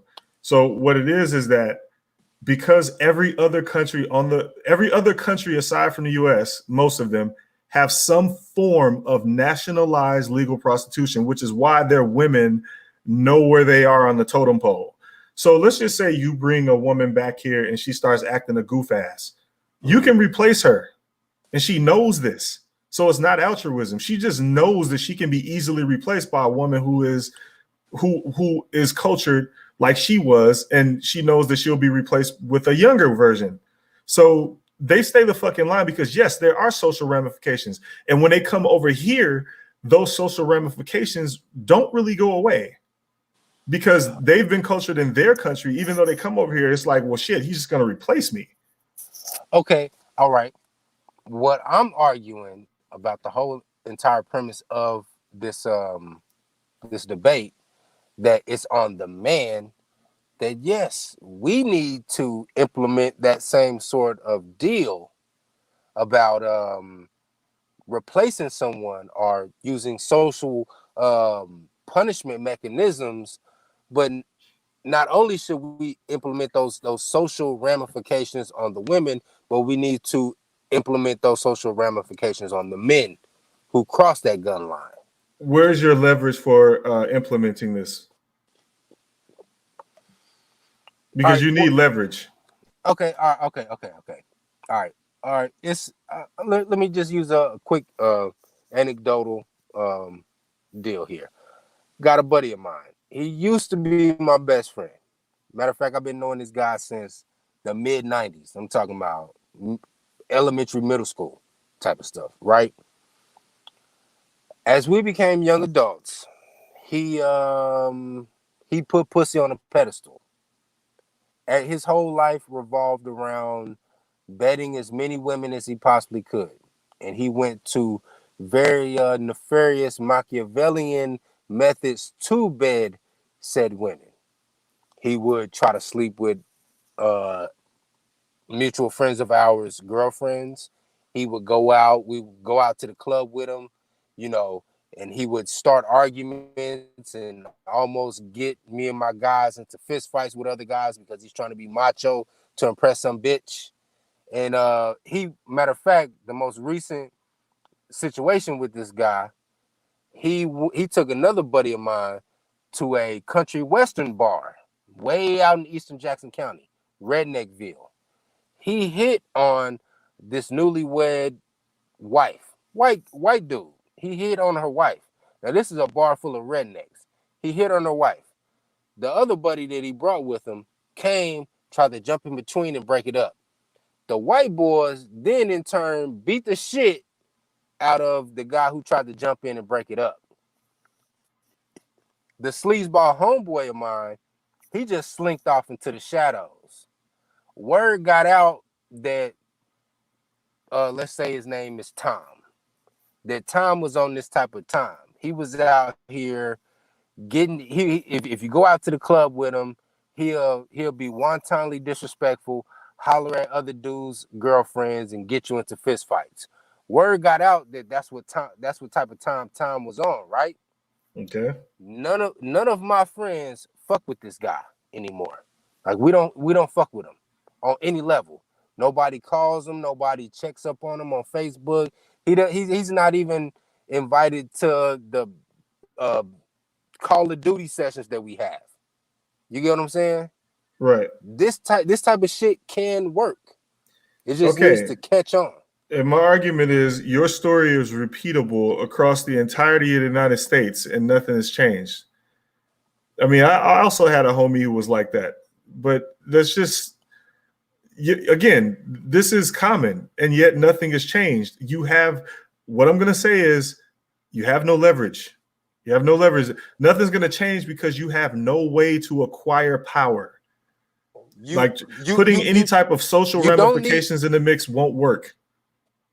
Zero. You don't need 49, 50, 51% of the population to adopt this method. You only need a critical mass, let's say 10%, the 10% rule, right? You only need 10% of the entire male population to adopt this sort of how you say a philosophy, a method. You only need 10%. You only need 10% of the best. Look, you need 10% to leave. It's easier to get what you want if someone's starving. If someone's starving, they'll take anything. I mean, anything. If you starve a person, they will take anything. They will eat anything. So it's easier to starve than it is to beg. What you're proposing is we just basically in a roundabout way kind of beg for power, instituting social some social policy. Hear me out, because you're instituting social ramifications for their behavior. Okay, that's still like negotiating. If you starve them, you are not negotiating it. You're not negotiating at all. You're saying, I'm not going to give you shit. And then they come back and beg you versus you trying to institute some type of social order.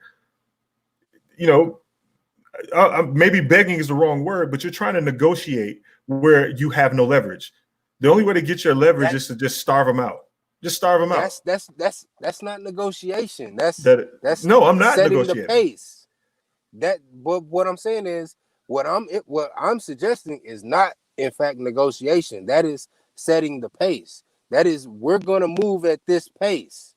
If you don't move at this pace, you're going to get left behind. That's not, the equivalent of what I said earlier, though. That's trying to alpha the situation. You can't. You gotta starve them out. Oh, timer. And that's going to end. Excuse me, folks. That's going to end the rapid fire round. Now we're going to go into closing statements.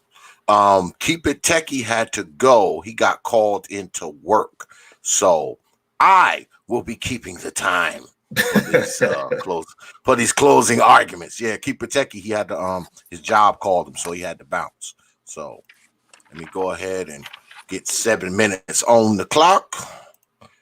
We started off with Brother Benjamin, so I guess we're gonna do closing statements. We're gonna start off with Brother Zero.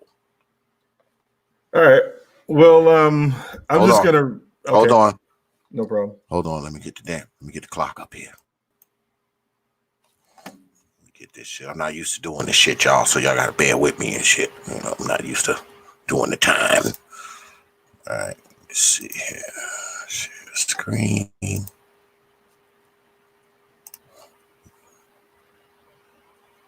All right. There's the clock. Let me get it up here. All right. 7 minutes on the clock. Brother Zero, you up. All right, so I'm just going to reiterate again that the way to beat cancer is to starve it. You got to starve the disease in order to kill it off. And the reason why is because you're outgunned. So I always like to bring up, like, we as Black people like these books that we read, like The Art of War and 48 Laws of Power, and we apply these books to dealing with other men and dealing with like business and stuff like that.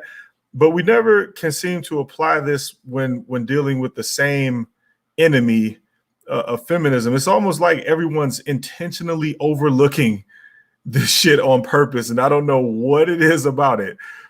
Maybe it is so powerful that people just don't want to look at it in the face.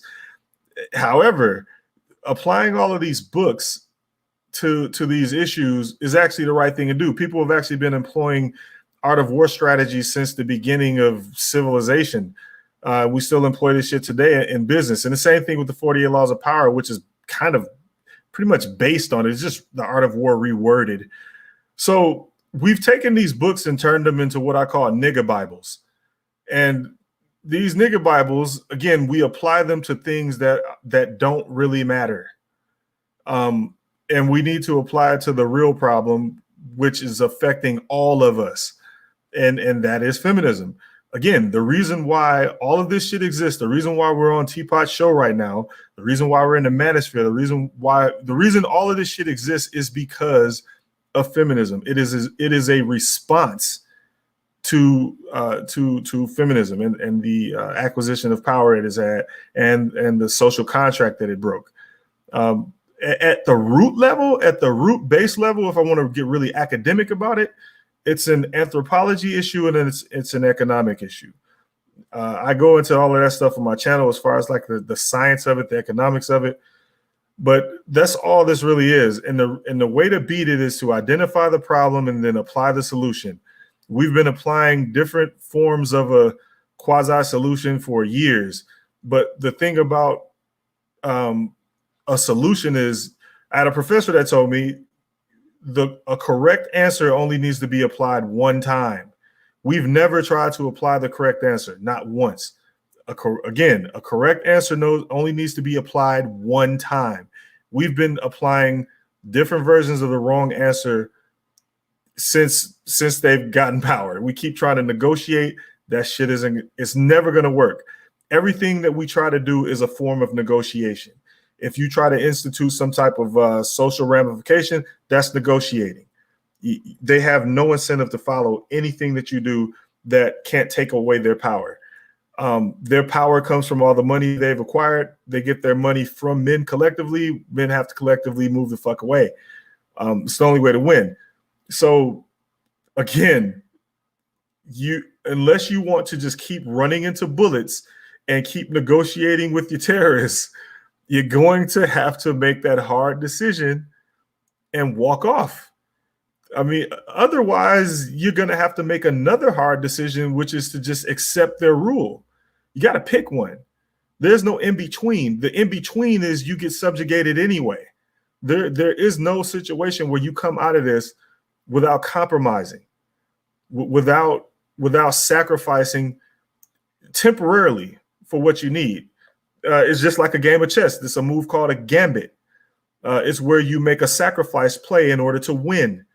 That's been a classic chess move since the beginning of the game, and anyone who plays chess knows what I'm talking about. So there's different types of gambits. So you make this gambit and you win. The only other option you have is the fact that feminism is actually trying to they've gone too far. So if they institute legalized prostitution the same way it's been instituted everywhere else in the world, like the Netherlands and our friends down, south of the border and even somewhat in Vegas, if it's nationalized, then everything goes back to normal. And the reason why everything goes back to normal is because the women who can't participate will go back to being women, feminine women, and the ones who can will eventually become just pretty much nothing. I wish I had more time to talk about it, but it's more complicated than this. But what happens is everything goes back to normal. So again, if you want your power back, you have to walk away, and the only other option you have is to just take care of these hoes. that's all you got. Your third option is one that the enemy is imposing on themselves, which is kind of a long shot, but it might actually go through because they're actually pretty serious about controlling their own bodies. And the reason they're so serious is because America has low birth rates versus immigrants, American citizens. So America's at the point where we're at the point where our government is thinking about just revoking Roe v. Wade with no voting, none of that shit. They're just thinking about going, hey, no more abortions because we need babies. So it's a matter of national survival. We need babies, no more abortions. So if that happens, maybe you got a chance. And that's the reason why feminists are pushing for legalized prostitution, because they don't want their rights taken. So if they get their way and get the nationalized prostitution, then there's no need for any of that shit to come into play, because the market will equalize itself. I've spoken about this several times on different panels, and if anyone wants to talk about it, if T.P.O.T lets people up, we can discuss it. But it's a really, really, really simple option, and it's pretty much the only option that'll work aside from leaving or just bending the knee. So I'll just end with that.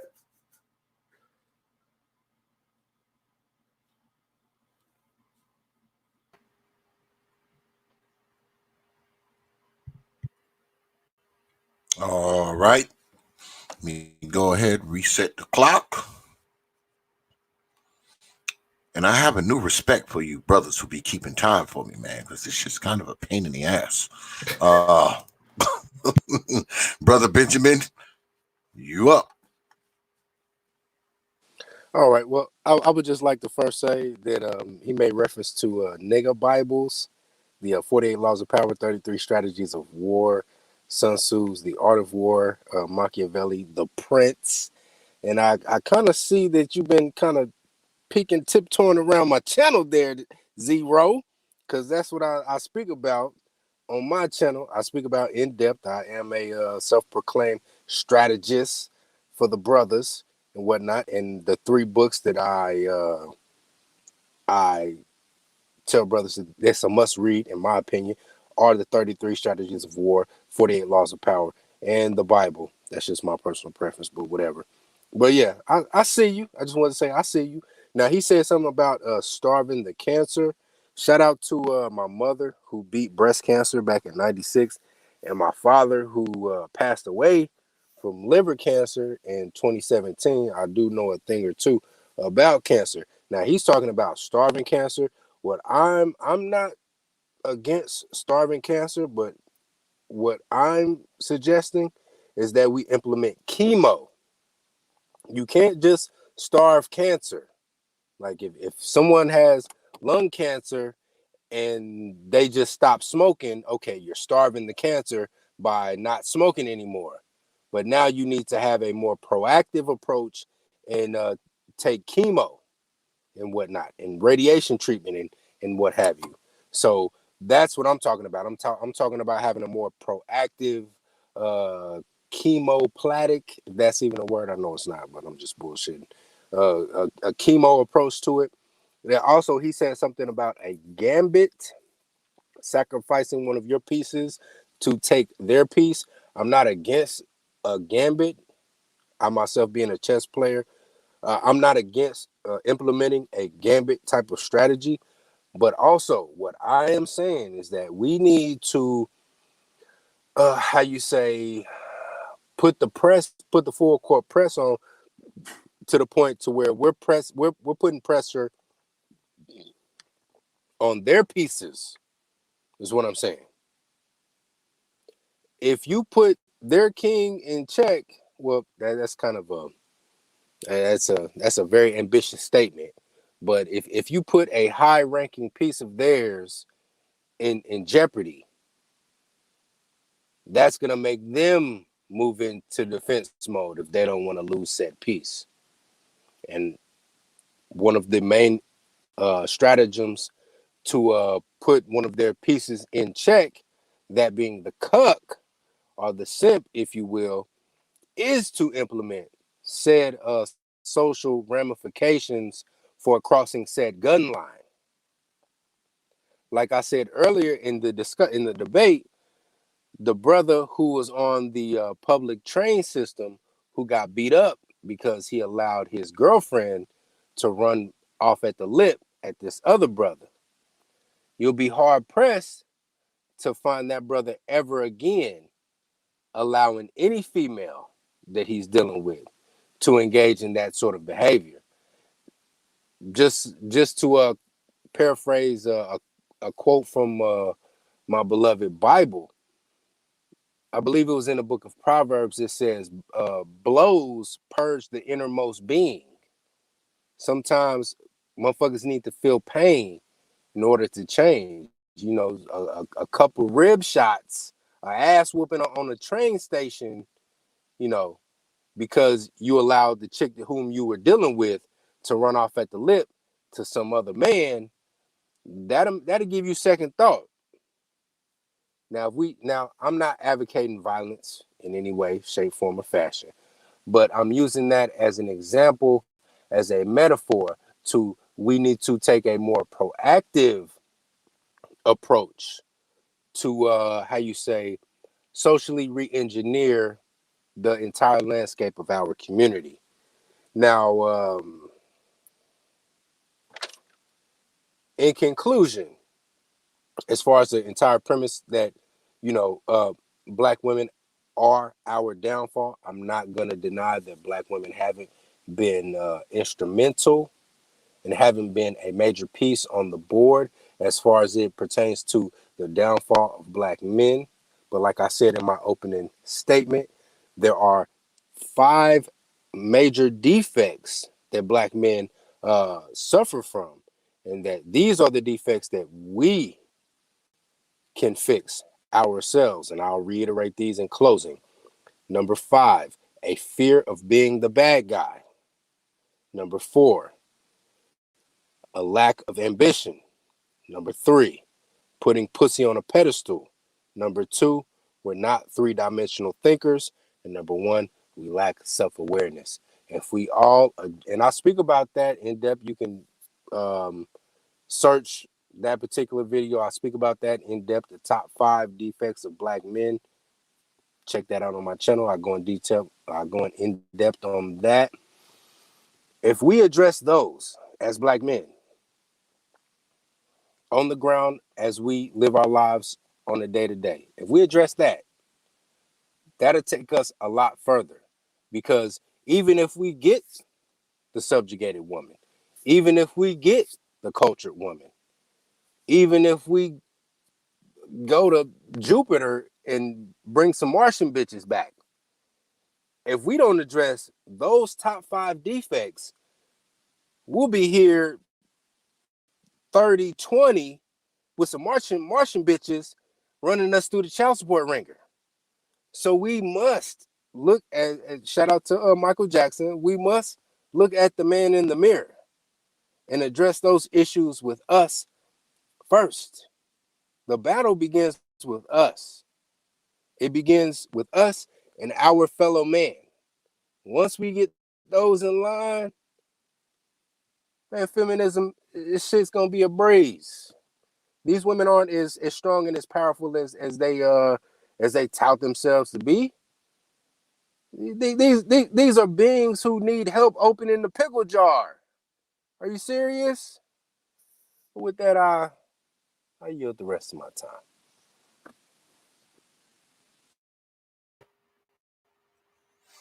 All right.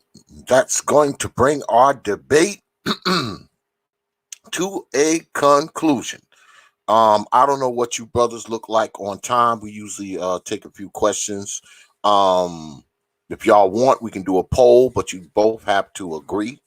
If you want to do a poll, it has to be total agreement or I won't do it. Well, I'm all good, man. I work from home, so.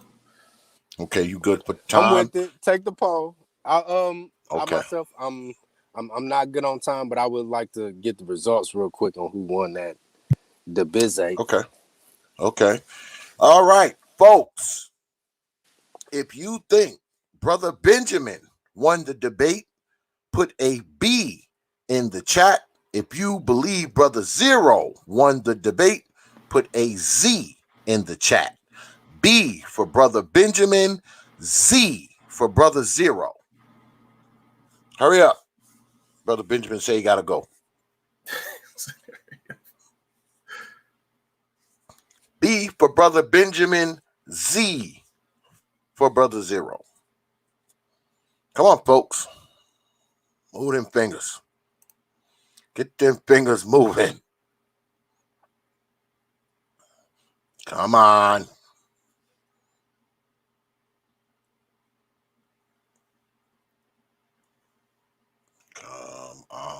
Come on. Y'all ain't shit, man. Come on. B for Brother Benjamin. Z for Brother Zero. Z. Another Z. Somebody Hey, we don't do ties, man. Ain't no tie. We don't do ties. Somebody said a tie. Another Z.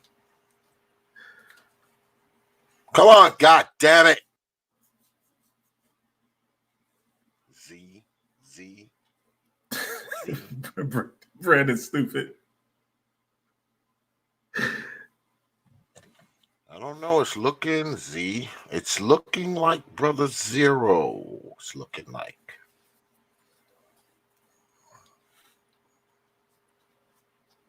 Another Z.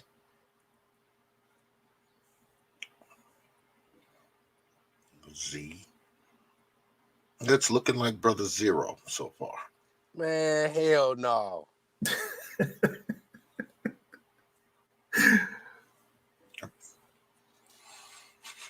Is that it? Those are the only people that's gonna vote? God damn. Y'all ain't right. Yeah, it's looking like Brother Zero. It's looking like Brother Zero won that one. That's what it's looking like. Well, I guess that. Well, thanks, man. I just wanted to basically let people know what they're up against and let you know that you actually have options. It's not all doom and gloom. You can win. You just have to be willing to make a sacrifice. That's all. Well, y'all know how we do it. Go ahead, Brother Benjamin. Yeah, to the boss, we like to see you. I'm not talking about get all people. I'm not talking about get all brothers on point. Were you listening to the debate, brother? Go ahead and throw a B in the Benjamin, chat, bro, man. you have to ignore the chat, man. You got to. You got to. Infantry skills was on my ass earlier. You got to ignore it.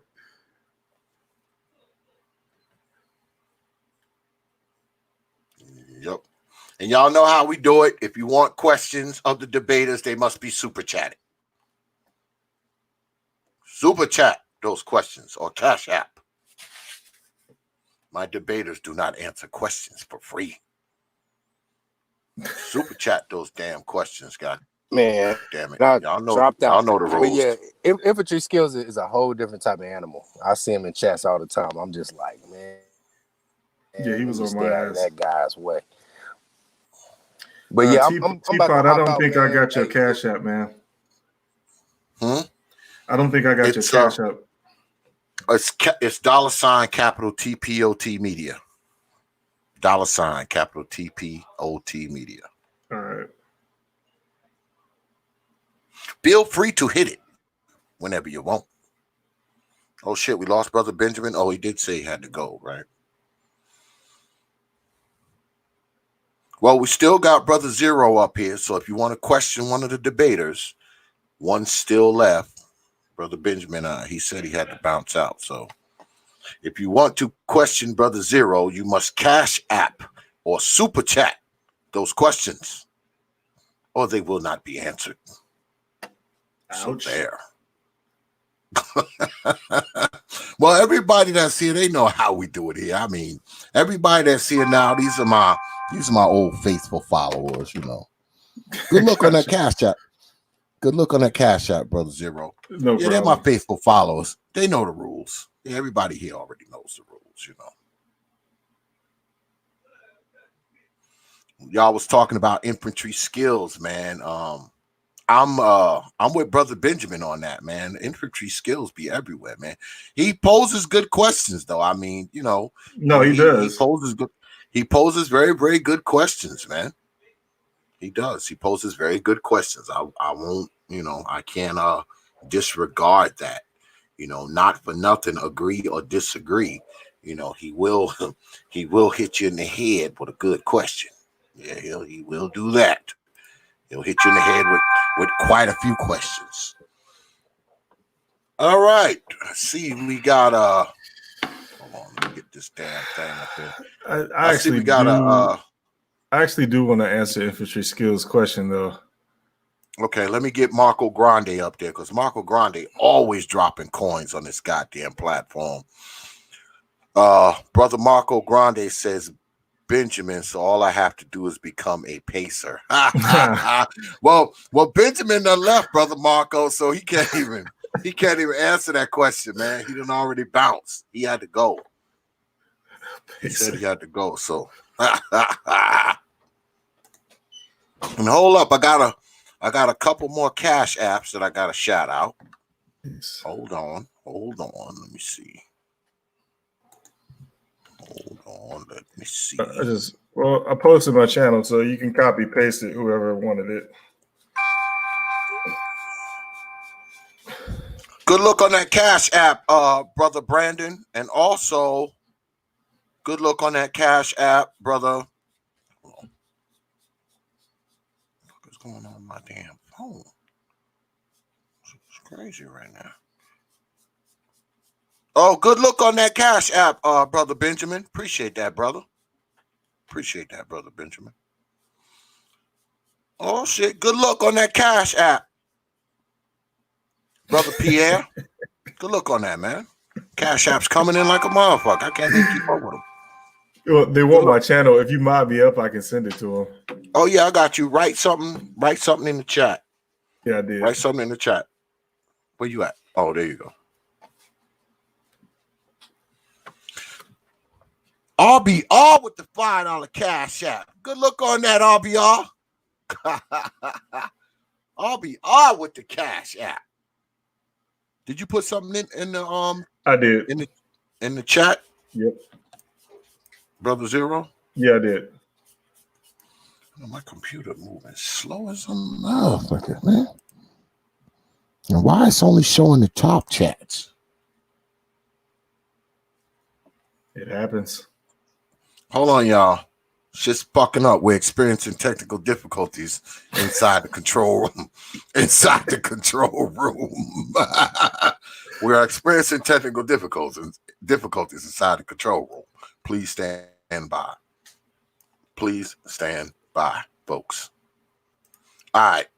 Let me go ahead and put these super chats up because they want to ask you some questions, Brother Zero. Hold on. Yeah, no problem.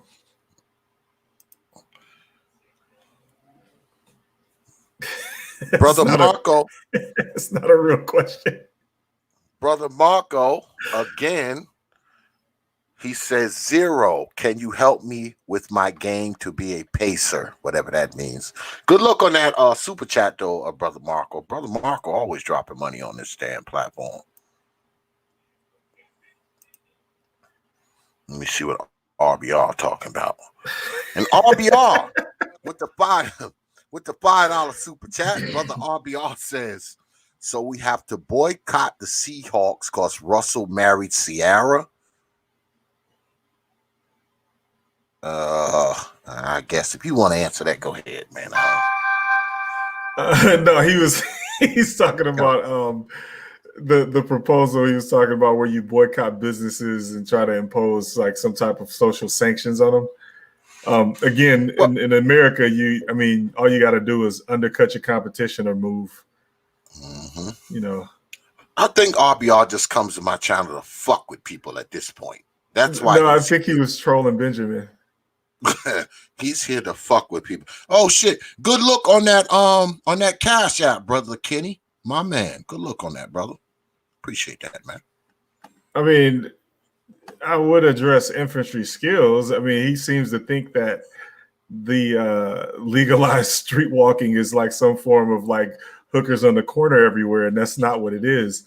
I'll bring up again that every other industrialized nation outside of America has some form of nationalized prostitution. The word prostitution is probably the problem. I mean, I'm trying to find a better word for it versus using the word prostitution. But that's essentially what it is. Women basically have total control over their body. They have all the autonomy they could ever want. And because of this, it puts if you want to just put the numbers in order again. So 1 through 10 becomes 1 through 10 again. You don't have these 4s on the street or on Instagram, they go from a 4 to a 7, and then some celebrity has sex with them and then validates them. And then they start actually thinking that they're no longer a 4 because some celebrity had sex with them or some guy that was out of their league had sex with them. This is the major problem. So with the legalized prostitution, what happens is men pay for beauty. Beauty becomes a commodity. This is why I said the economics of it starts to take over. So it doesn't mean that I'm thirsty for pussy. I don't really care. What I'm saying is that the beauty becomes the commodity. Okay, so let's just say we have this issue of quality where some guy thinks that Beyonce is better than Tracy Lynn in the Trailer Park, or Beyonce is somehow better than LaQuandre down the block. Now, in a world where legalized prostitution exists and men are paying for the commodity of beauty, and let's just say Beyonce is a 10 and LaQuandre is a 10, no one's going to pay Beyonce $1,000 when they can get that same beauty from LaQuandre for $40. No one's going to care about some woman who has like a job like a lawyer or a doctor and she's a 9 or a 10 when they can get that same beauty from the chick that was in Target. No one's going to care because, again, beauty is the commodity. You're only paying for the beauty. You pay attention to that. The pussy attached to the beauty is what matters. Like you're not even paying for the coochie. You're paying for the beauty. That's what you want. You want the coochie to be attached to a ridiculously hot chick. That's what you want. So once it becomes a commodity, you no longer have this thing where this 10 is somehow better than this other 10.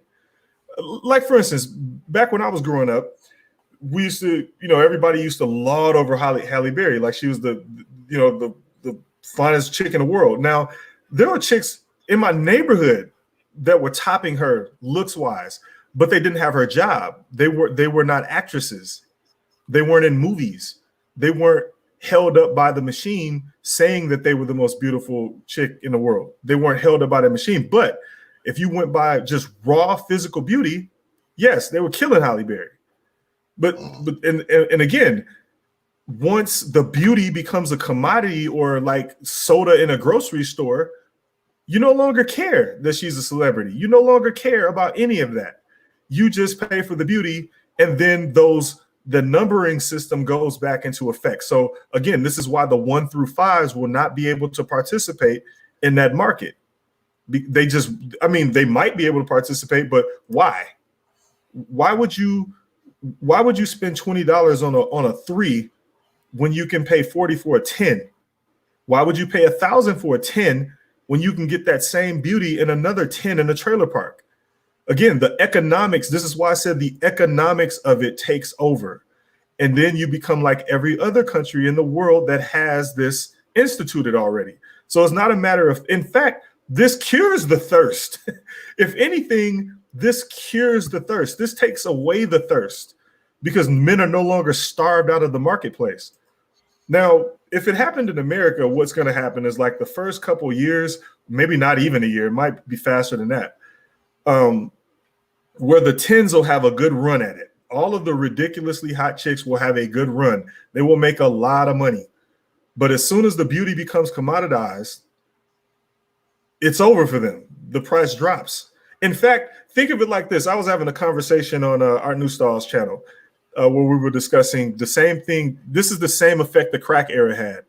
Remember, chicks used to be like, I don't give head. Black girls used to be like, I don't give head. As soon as the crack era hit and head became a commodity because you could just get it for a bag, all of a sudden every chick gave head. Now everyone's how doing that works. That's just how that works.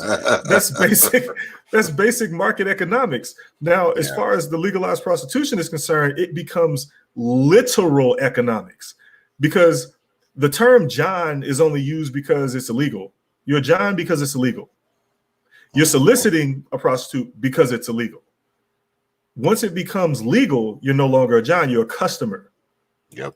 And because you're a customer, you get all the rights granted to a customer. Thus, no more Me Too, no more false allegation. That it would have to be a literal like crime that happened. There would have to be a police report and all of that shit. So there's no more false accusations. And if there is, she can no longer participate in the market. It's true. That's how that works. So this is why it's necessary. So again, it's not because of thirst or anything like that. I hope I clarified that for you. But again, every other industrialized nation has some form of nationalized prostitution. We just don't in America. Prostitution is a bad word here. It's true. Brandon L wanted me to because he wrote on the Cash App. I hope that's the question you were talking about, brother Brandon. Because he wanted me to read infantry. Were you addressing this question that's on the board from infantry skills? Yeah, I actually want to get one more thing out of the way too. As far as like the streetwalker thing, there won't be any streetwalkers. This is how this works. Again, let's just say Megan lives in a 2-parent home in the suburbs with good parents and she's in medical school. She's not a streetwalker, but she's a 10. She's participating in the market. Again, she might make a lot of money at first, but once 1,000 Megans or 1,000,000 Megans are out there, no one's going to care about her being a doctor and shit. No one's going to care about that. The streetwalker will be a thing of the past. It'll be just like every other nation. It's like if you've ever been to Amsterdam or Vegas. Mm-hmm. Marco Grande again with another super chat. Good look on that super chat, brother Marco. He says 0. Please go over how cucks empower women's vote. Well, okay, that's pretty easy. So think about again, you could do a test right now. Everyone, like after they log off of this or whatever, you can do a test on your own. There's my sample size is in the millions. Cuckery is immense. You can go to any site where chicks are cammed up right now. You're gonna see dudes shooting a shot. Also, I mean, as a personal anecdote, I had an ex who used to sell her underwear. Well, still does sell her underwear on cam. Sell her fucking undergarments, and she makes hundreds of thousands of dollars a year doing this because of cuckery. What? Just selling her drawers? What? She just take a pair of drawers, underwear, bra and panties, and have them bid on the bra and panties. They buy it. They give her a price, and then she mails it to them. Dudes are stupid. Yeah, but why the hell would you buy somebody's goddamn panties? Like, she's not the only one. Yeah, I know, man. He can only shake his head. It's crazy that it's even a market for this kind of shit, but you know that it is. Yeah, because the market exists is the reason. I mean, that's the reason. Yeah, that's how cucks empower women. Just from the shit that they'll do, just from what they will do for access to sex and marriage. Here's another way cucks empower women. Let's just say you have someone who's been married, I don't know, 3 or 4 times, right? And they've been through this system 3 or 4 times, and they've lost a fortune. And then they consider doing it again, even though they know that there is a 80% chance that they're going to lose. 80% odds that you're going to lose. So if you were to start a business and someone told you there's an 80% chance that your business is going to fail, would you start that business on an 80% chance that it's going to fail? 80%? Yeah. 80% is going to fail. No. Exactly. Probably not. So this is, and make no mistake, marriage contracts are actually business contracts in America. They're actually under business law. The only difference between a marriage contract and a business contract is the fact that the government owns the contract, which is why they can amend it on the fly, which is why marriage contracts are the only amendable contracts in the United States. So, I mean, look at Puff Daddy's artists. When they got signed bad contracts, they were fucked out of their money. They couldn't do anything about it. TLC didn't make any money because LaFace, gave them a bad contract. In America, it doesn't work like that. If a woman gets a bad contract in marriage, they will amend it to make it fair. If she signs a bad prenup, they will amend it to make it fair. Because the again, I'll have to say this again, the family court is not the same as civil and criminal. Different rules. There aren't even real judges that preside over family court. They're magistrates, which are attorneys assigned by judges. And these attorneys look into what is called best interest of the child. And best interest of the child is an extension of what used to be called the tender years doctrine. The tender years doctrine got ruled unconstitutional because it was sexist. You can't discriminate on sex in the Constitution, so it became unconstitutional to actually use the tender years doctrine. So instead, they replaced it with best interest of the child, which actually gets around that legal loophole by just saying, well, the best interest of the child is with the mother because of A, B, C, D, and E, because of the caretaking stuff, which doesn't have anything to do with sex because men can be caretakers as well. But they just proposition that the woman is the better caretaker because of her biology. But that's only in the beginning years. This is why best interest of the child typically goes to the mother. So they got around the unconstitutional part of it. And this is why feminism is so powerful. Yeah, and the cucks empower that. They're like, yes, exactly. Well, let me ask you this. Do you think that judges, because you said that the tender years doctrine was ruled unconstitutional, right? Yeah. But do you think that there is a bit of that the tender years doctrine? Is that do you think that they have that in their mind, subconsciously, when they're making these rulings about child support and child custody and all that kind of stuff? Is it just the best interest of the child, or do they have it in the back of their mind, that whole tender years doctrine, because that was the status quo for so long? Yes, because it was the status quo. The tender years doctrine, the best interest of the child is just simply an extension of that. It's just a way of using the tender years doctrine without it being illegal. So that's all it is. Yeah, Marco, we went over Venezuela earlier. I told them about what happened there when they ran out of money, and Greece. Same thing in Greece when they ran out of money. People don't know how close we were to running out of money in 2008. To be honest, they have no idea. We sold a bunch of bad debt to China. That's why they own like 60-some-odd% of our real estate. We almost went broke, and if America would have went broke, we would have actually bankrupted the world, and everybody would have had a civil war. Mm-hmm. I see RBR is at war, and good look on that super chat, Marco Grande. Marco Grande done dropped 4 goddamn super chats on the channel tonight. You know, hey, bored rich people. Yeah, Marco. Well, brother Marco got that money.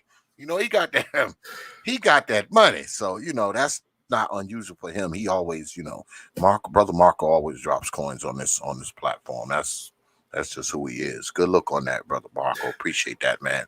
I see brother RBR is fighting with the old Streamlabs. He's fighting with Streamlabs. See, they're blocking. See, it gets blocked on YouTube, but it's coming through my StreamYard, and I can see what he's writing. So what he's writing, Streamlabs is going to block it. I mean, it's going to block it, but I can see it here on this back chat because it comes through on I can see it. StreamYard chat. Real quick, he's really incendiary with it, but okay, so he says that humans can control falling in love. Yeah, exactly. So once again, I'll just go over what I said. So it's not about falling in love. What it does is it restores the social contract between men and women. Okay? You don't have to do anything after that. And again, men aren't pushing this. Feminism is pushing this. They want this. So it might happen whether you want it to or not. But it helps people that actually want to fall in love because, again, once it's in place and the economics of it takes over, all of that family that you want, you'll be able to have it with the women that aren't participating. Because the women that will participate, over time, the prices will drop to a point where it won't even be sustainable for them to do it. So you will be able to get your family back. You will be able to get all of that love you were looking for. You'll be able to get those cultured females because they won't have a choice. They won't have any power. Their incentive is that they need you. So I'm not advocating $40 whores. This is all in service to a greater goal. It's the greater goal is what I'm looking at. I've mentioned that several times. You guys are focusing on the wrong stuff. I just want to show y'all what RBR is writing because y'all can't see it because it's hilarious. Because Streamlabs is I'm going to show y'all the last thing he wrote. You see what he wrote, y'all? I'm not even going to read it. I'm just going to let y'all read it. Also, it actually brings back the black family. You do understand that. I mean, if we really, the greater goal is to actually bring back the families. Brother RBR is crazy. He is crazy. Well, I don't know if he's traveled or not, but if he's been outside of the country and seen how cultured women operate because of this type of thing, he understands that women are actually in it. Like if you go to France, women know where they are on the totem pole. The Windy City native, you're not blocked, brother. I can see you. I can see you saying, can you unblock me, brother T.P.O.T? You're not blocked. I can see your comments. You are not blocked, brother. You are not blocked. God, RBR is awesome. I'm telling you, I think RBR just comes to my channel to fuck with people at this point. That dude is awesome. He comes here strictly to fuck with people. You know, strictly to fuck with people. He did drop a Cash App though, so you know. Yeah, I've said several times, RBR is the GOAT. He's just gonna snap. He's just gonna snap on you for no reason. He's gonna start snapping on you. Yeah, he will. He will. Gotta get RBR back up here debating, man. Wait, so he's actually reinforcing my point. He said they were fine when they were democracies. That's exactly right. Once they became, again, this is exactly what I was arguing. Once they went socialist, i.e. communist, yeah, they lost their money. They went broke. You're saying exactly what I said earlier in the debate. So I don't know when you came in, but I already went over this. Yeah, you talked about that already. Yeah, and you're repeating what I said. Talked about that already. Oh man, that dude is awesome. That's the first time I've heard someone describe RBR as awesome. He is, man. I mean, dude, where can you get somebody who escaped their hospital and got out of that damn permanent hug jacket and has just been running around YouTube spazzing out? Like, you gotta love it, man. Oh shit. Well, see, you can see a lot of his questions you can see in the back chat, but see, he uses so much profanity when he's writing that the Streamlabs blocks him. But it'll come through the stream yard, but no one else can see it in the chat. Now, if he write what he just wrote up here, like the last statement he wrote without using a bunch of crazy profanity, it'll go through. If he start writing a lot of vitriolic profanity, though, it's gonna automatically block it. It's just blocking it. So. Well, I think it's hilarious that he started it off by saying I'm lying, and then he repeated exactly what I said, which I actually have a video about that. Where I talk about how people, when I start talking about this stuff, people don't really listen to me. They wait for the emotional trigger, and they kind of go from there. So I actually detailed that, like how people actually have these debates. I've actually watched your debate shows a lot, man, and I've seen that a lot. Like when MOT and Amiri and MOT and Jay Shine were having their debate. It was just more like once people hear an emotional trigger, it'll just kind of, it becomes less logical and more. Yeah, I don't know. Yeah, well, it's better. It's better when people, just kind of stick to the facts. I mean, those are usually the best debates. I mean, I'm trying to. I want these debates to get so people just come with the facts. Very few of those debates are like that. I mean, all the debates that I've had here have been good debates.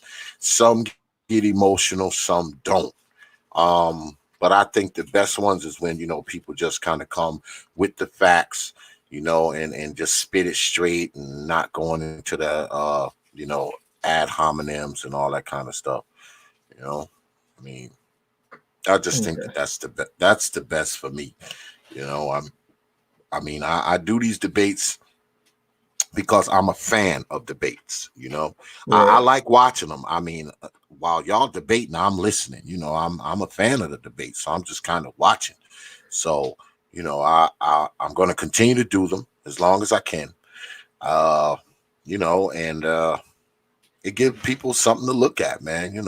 These are some of the more popular streams that I've had, are the debate streams. So, and you get a good mix of brothers, man. You get brothers from all different perspectives, have been on here, man. I've done, I don't know how many thus far, but I mean, you get a good mix of brothers on here, man. Right. You do. You get a good mix. You get a mix up of brothers. And speaking of which, now that it's on my mind, I actually got tonight, y'all, as recently as tonight, that was at like 8:30, I might have a female debate. I wrote today that some chicks want to debate. So I'm going to see. I told him to hit me up. I told the brother to hit me up because he said he got some chicks that might want to debate. I told him to hit me up with the topics, and we might have a female debate, y'all. I know that's what y'all been aching for, like ever since we started it. But I've been trying to work on it, y'all, but it's hard to get the females up here, and y'all know how I do it up here. Certain chicks ain't coming up on my shit. You know what I'm saying? Yeah, they're straight jacking, brothers. Some of them child don't want on my shit, man. You know, I just don't. No, I understand. Yeah, certainly I don't want them on here. So, you know, because I've gotten a lot of names. You know, I've gotten a lot of names of chicks that, oh man, but man, some of them hoes just ain't coming on this motherfucker, man. It ain't gonna happen. But you Right. know, if it's a females of a particular ilk, if they want to come on and debate, I'm willing to entertain it. But this is the deal. All right. If the women come up here and debate, they have to understand, number one, they will be under the same rules and regulations as the brothers. All right. Nothing's going to change, you know, because you got a vagina. No. You'll be following the same rules that the brothers follow. You'll be under the same clock and whistle. You'll be under the same regulations and time limits and all that shit. Because if they come up here and act like they don't follow the rules, I'll just end the debate and kick them the fuck off. You know, so I mean, I don't have a problem with letting the women come up here and debate. It's just that, you know, I think it should be women of a particular ilk. I'm not going to let any rank and file, you know, females come up here and be debating on my shit and yelling and bullshit. No. There's got to be some chicks that's going to come up here and perform the debate the same way that the brothers do it. It has to be the same way. Because if they don't follow the rules, they fuck out. That's it. Right. They got to follow the rules the same way the brothers do. So if they understand that, they willing to come up here and play the game the same way the brothers do, I don't have a problem with it. I'll entertain it. I'll host it. I mean, because I wouldn't mind having two women up here debating. I really wouldn't. You know, I really wouldn't, because that would draw a crowd. You know, that'll be a crowd pleaser, because that's what people have been asking me that for months. Oh, X, man, why you don't got no girls up there to be? It's just that I haven't found anybody to do it. But I did get an email today, so I may have a female debate for y'all next week. I was going to plan it for Saturday, but screw that. I don't think I'm going to do no more Saturday debates. So, you know, I will. If we do it, it's probably going to be next week, y'all. It's probably going to be next Wednesday. I'm not going to mention no names, all right, because nothing's been written in stone yet. But I'm just letting y'all know that I am in the process of trying to get a female debate for y'all next week. I'm trying to do it. I am. And also, oh yeah, some programming notes. Tomorrow, right here on the T.P.O.T. YouTube page, my man Jay Shine gonna be here, and brother Ray J as well. And tomorrow we will be talking about the over emotional man with brother Jay Shine and brother Ray J. And we're going to be talking about the over emotional men. I think they're going to be talking about black men who are committing suicide as well. So tomorrow's going to be a good show. Y'all know the DXL shows are usually serious business. So we're going to be talking about some serious shit tomorrow. So tune in tomorrow, 9:30 p.m. Eastern time on the T.P.O.T. YouTube page. You know, my man Jay Shine will be back in the house, my brother. And brother Ray J going to be here too. And we will be discussing the over emotional men. All right. All right, so hey, yo, Black Behinds here tomorrow, Negroes. Check that out. Yeah, like I was saying, though, you know, yeah, man, I am willing to entertain the female debates as long as they, you know, follow the damn rules. So that's what topics were you guys thinking about as far as like the females going at it? Well, I'm waiting for them to get back to me, because I said, you know, hit me up with some topics, you know, let me see what y'all talking about. So, I mean, we'll see. They came to me with it. I didn't come to them. So, I mean, we'll see. Let's hit me up with some topics, and I'll try to set something up. Like I said, it's probably going to be next week. Next Wednesday, we're probably going to do it because I used to do Saturday debates too. I mean, I might do a debate Saturday. It all depends on what's going on. Because see, I work Saturdays, so I mean, if I'm swamped working on Saturday, guess what? I ain't gonna be trying to, run up in here because I do my debates on Saturday early.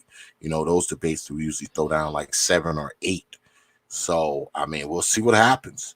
I might do a debate Saturday, but the folks, I've been telling them don't hold me to that because, if I'm out there slugging it and got to work, I ain't going to be trying to run up in here and try to do a debate at 8 o'clock.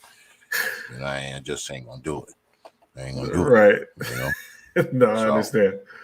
Yeah. I guess if don't nobody have any more questions. I mean, I've seen RBR's questions, but I don't think there were really questions. Well, this is the thing. If y'all don't have any more questions for Brother Zero, I'm going to let him go. I'm not going to hold my debaters if y'all not going to ask them no questions, because what I'll do, I'll let them go. I'll wrap this up, and I'll see you Negroes tomorrow. You know what I mean? No more questions. Well, they probably got questions, but they know the rules. They know them shits ain't getting read. Oh, gotcha.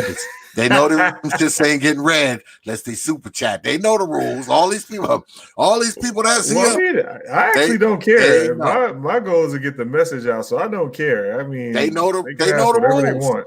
They've been around a while, man. They know the rules. They know the rules. They know if they want to ask a question, got to be some dollars tied to that shit. They know that shit got to be lit up in orange or blue or red or whatever color the damn super chat thing is. They know the rules, man. My audience is smart. They know the rules. They know the rules. They know the goddamn rules. That's what I like about my audience, man. It's smart folks in there. Very smart folks up in there. Very smart folks.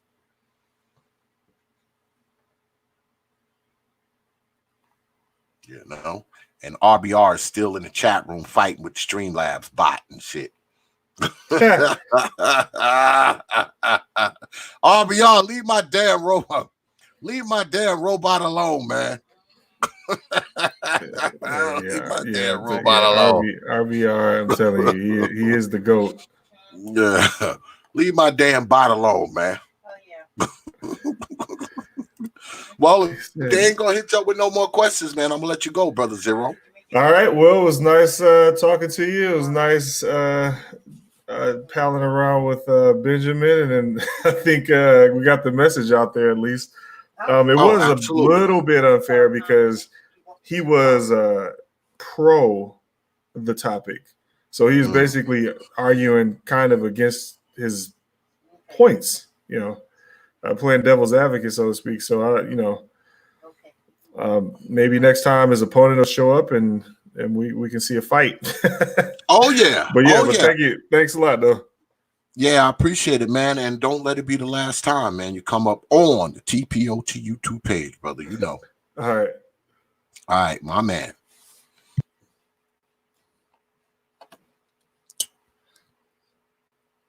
Yeah, folks, I guess we're gonna wrap it up. Nice debate tonight, even though Brother Amiri didn't show up. Brother Benjamin stuck around, and then Brother Zero hopped on and stepped in for Brother Amiri. So that's always a good thing. At least we got a debate tonight, another one in the record books. Like I said, tomorrow, Brother Jay Sean will be here, and Brother Ray J will be here as well, and we'll be talking about the over-emotional men. And like I said, I am working on that female debate for y'all next week. So just, check out the page, check the thumbnail. You'll see, hopefully by this weekend, I might have it, ironed out, because I just got word of it today, y'all. So actually tonight, like a few hours ago, I just got word of it. So somebody had wrote me and asked me, am I willing to let, girls come on? I said yes. So I told them, y'all hit me up with some topics, and we'll see how it goes down. So I'm working on that. Like I said, just look for the thumbnail, and hopefully we'll rock out. We might have some girl on girl up here next week, y'all. I mean, that's what y'all been asking me. Y'all been asking me that for months. I'm trying, y'all. I'm trying. I'm trying to give y'all what y'all want to see, man. I am. But we're gonna go ahead and wrap it up, man. I appreciate everybody coming out tonight, man. Those of you who are fans of Brother Amiri, y'all know Amiri comes up here. He's been up here a few times to debate. But like I said earlier, he did write me and he was like, X, I gotta work. I'm not gonna be able to debate. So don't worry, Amiri will be back up here, some other time, and he'll be throwing down or whatever the case may be. I know he'll probably hit me up. He might even want to debate. He might even want to debate this weekend. I don't know. I'm thinking, man. The jury's still out on the Saturday debate, y'all. Jury's still out on that one, but I might throw one together for Saturday. I don't know. Aha! Yeah, right, brother Marco. I might throw a debate together for y'all Saturday, man. I gotta see, man. I gotta see how shit pans out, man. I gotta see how shit pans out. But yeah. I appreciate everybody coming out tonight, man. As always, it's always good to be up here, man, with you good folks, man. It's always good to be up here with the good folks. And y'all know, as always, I always gotta mention this COVID shit, because y'all my people, and I don't want y'all to have this shit. I want y'all to stay safe, keep yourself safe, keep wifey safe, keep your kids safe, keep your folks safe, if you can, and like I always say, man, we're gonna get through this, black folks. We're gonna get through it, man. The question is how? How? I know some of us gonna get sick, some of us gonna go to the hospital, some of us gonna die. I mean, that's just part of the deal. But hopefully, it's none of you good folks right here, man, because I want to continue to see you on the T.P.O.T. YouTube page. So if you ain't gonna do it for yourself, if you ain't gonna do it for your wife, if you ain't gonna do it for your kids, do it for me, god damn it. Keep yourself safe, man. And get you one of these, man. Get you one of these here. All right, get you a few of these if you can. This shit may save your life. Because I know y'all Negroes ain't stopped going to the store and doing shit like that. I know you haven't. So at the very least, when you walk out that damn house, at least have something on your damn face. Have something on your damn face, man, so you don't breathe in that shit. All right? Keep your hands in your goddamn pockets, too. Keep your hands in your pocket. Keep your mask on your face. You should be straight. That's it. Stay away from folks. Don't be letting them breathe on you. You hear somebody coughing and sneezing and going on, head the other damn direction. All right? This public service announcement has been brought to you by the T.P.O.T. YouTube page. But anyway, what I need y'all to do now, man, is get your black behinds down to Facebook.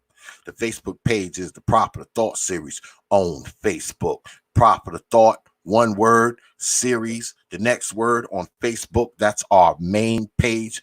Go ahead, like the page, follow the page, share the page. You can even catch up with old X down there. All you got to do is drop me a line. I'm guaranteed to get in contact with you within 24 and 168 hours.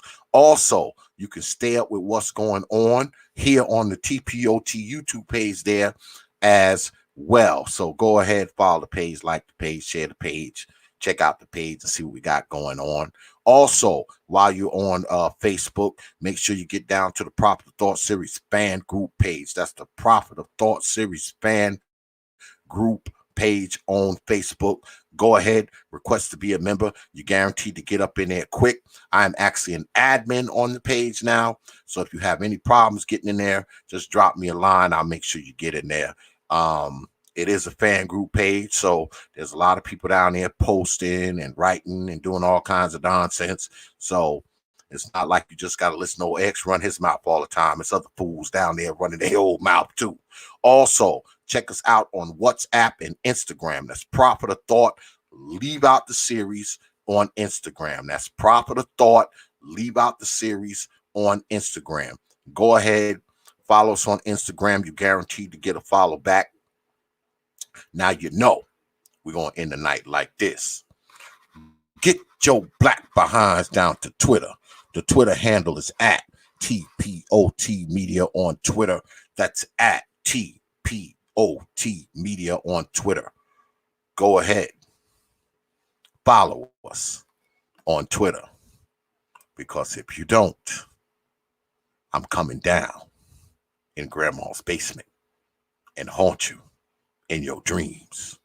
And when I'm done with you, you know I'm going upstairs and haunt granny old black ass too.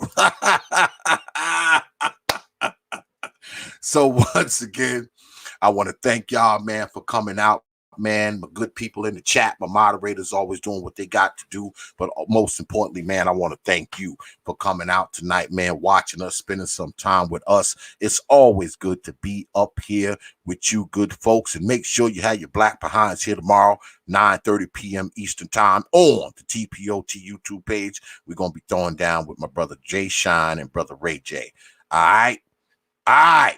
So with that, and yeah, I want to thank my debaters, brother Benjamin DeSouza and brother Zero, and I want to thank my timekeeper, brother Keep It Techie, always coming through. Keep It Techie, the brother be coming through for me so much, man, because I had a timekeeper slotted for the night, but they didn't show up, and my man Keep It Techie, as always, man, step in and look out for it, brother. So shout out to brother Keep It Techie. All right. So with that, I will leave you with 3 words, you know, like I always do. Let us open our mind. I know leadership don't need Peace, folks. me retaliate. If we don't stop, if we parade, they celebrate. Eat caviar, drink champagne. If we parade, they celebrate. At the death of a child of a slave. Child of a slave.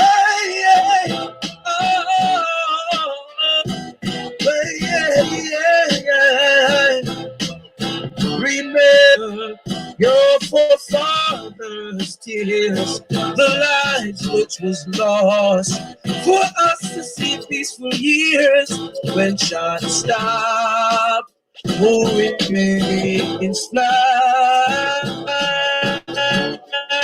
If we parade, they celebrate. Eat caviar, drink champagne. If we parade, they celebrate. At the death of the child of a slave.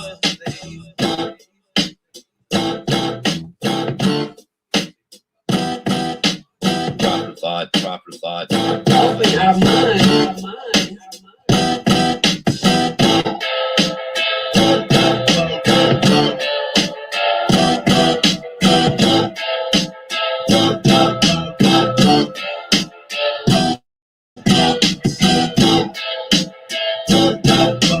If we don't stop,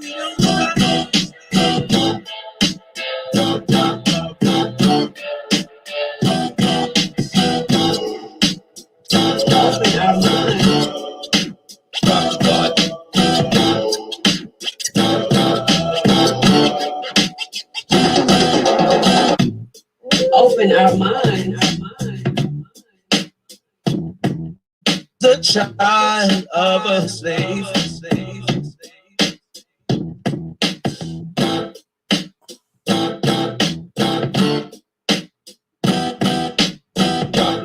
Proper thought. Open our mind.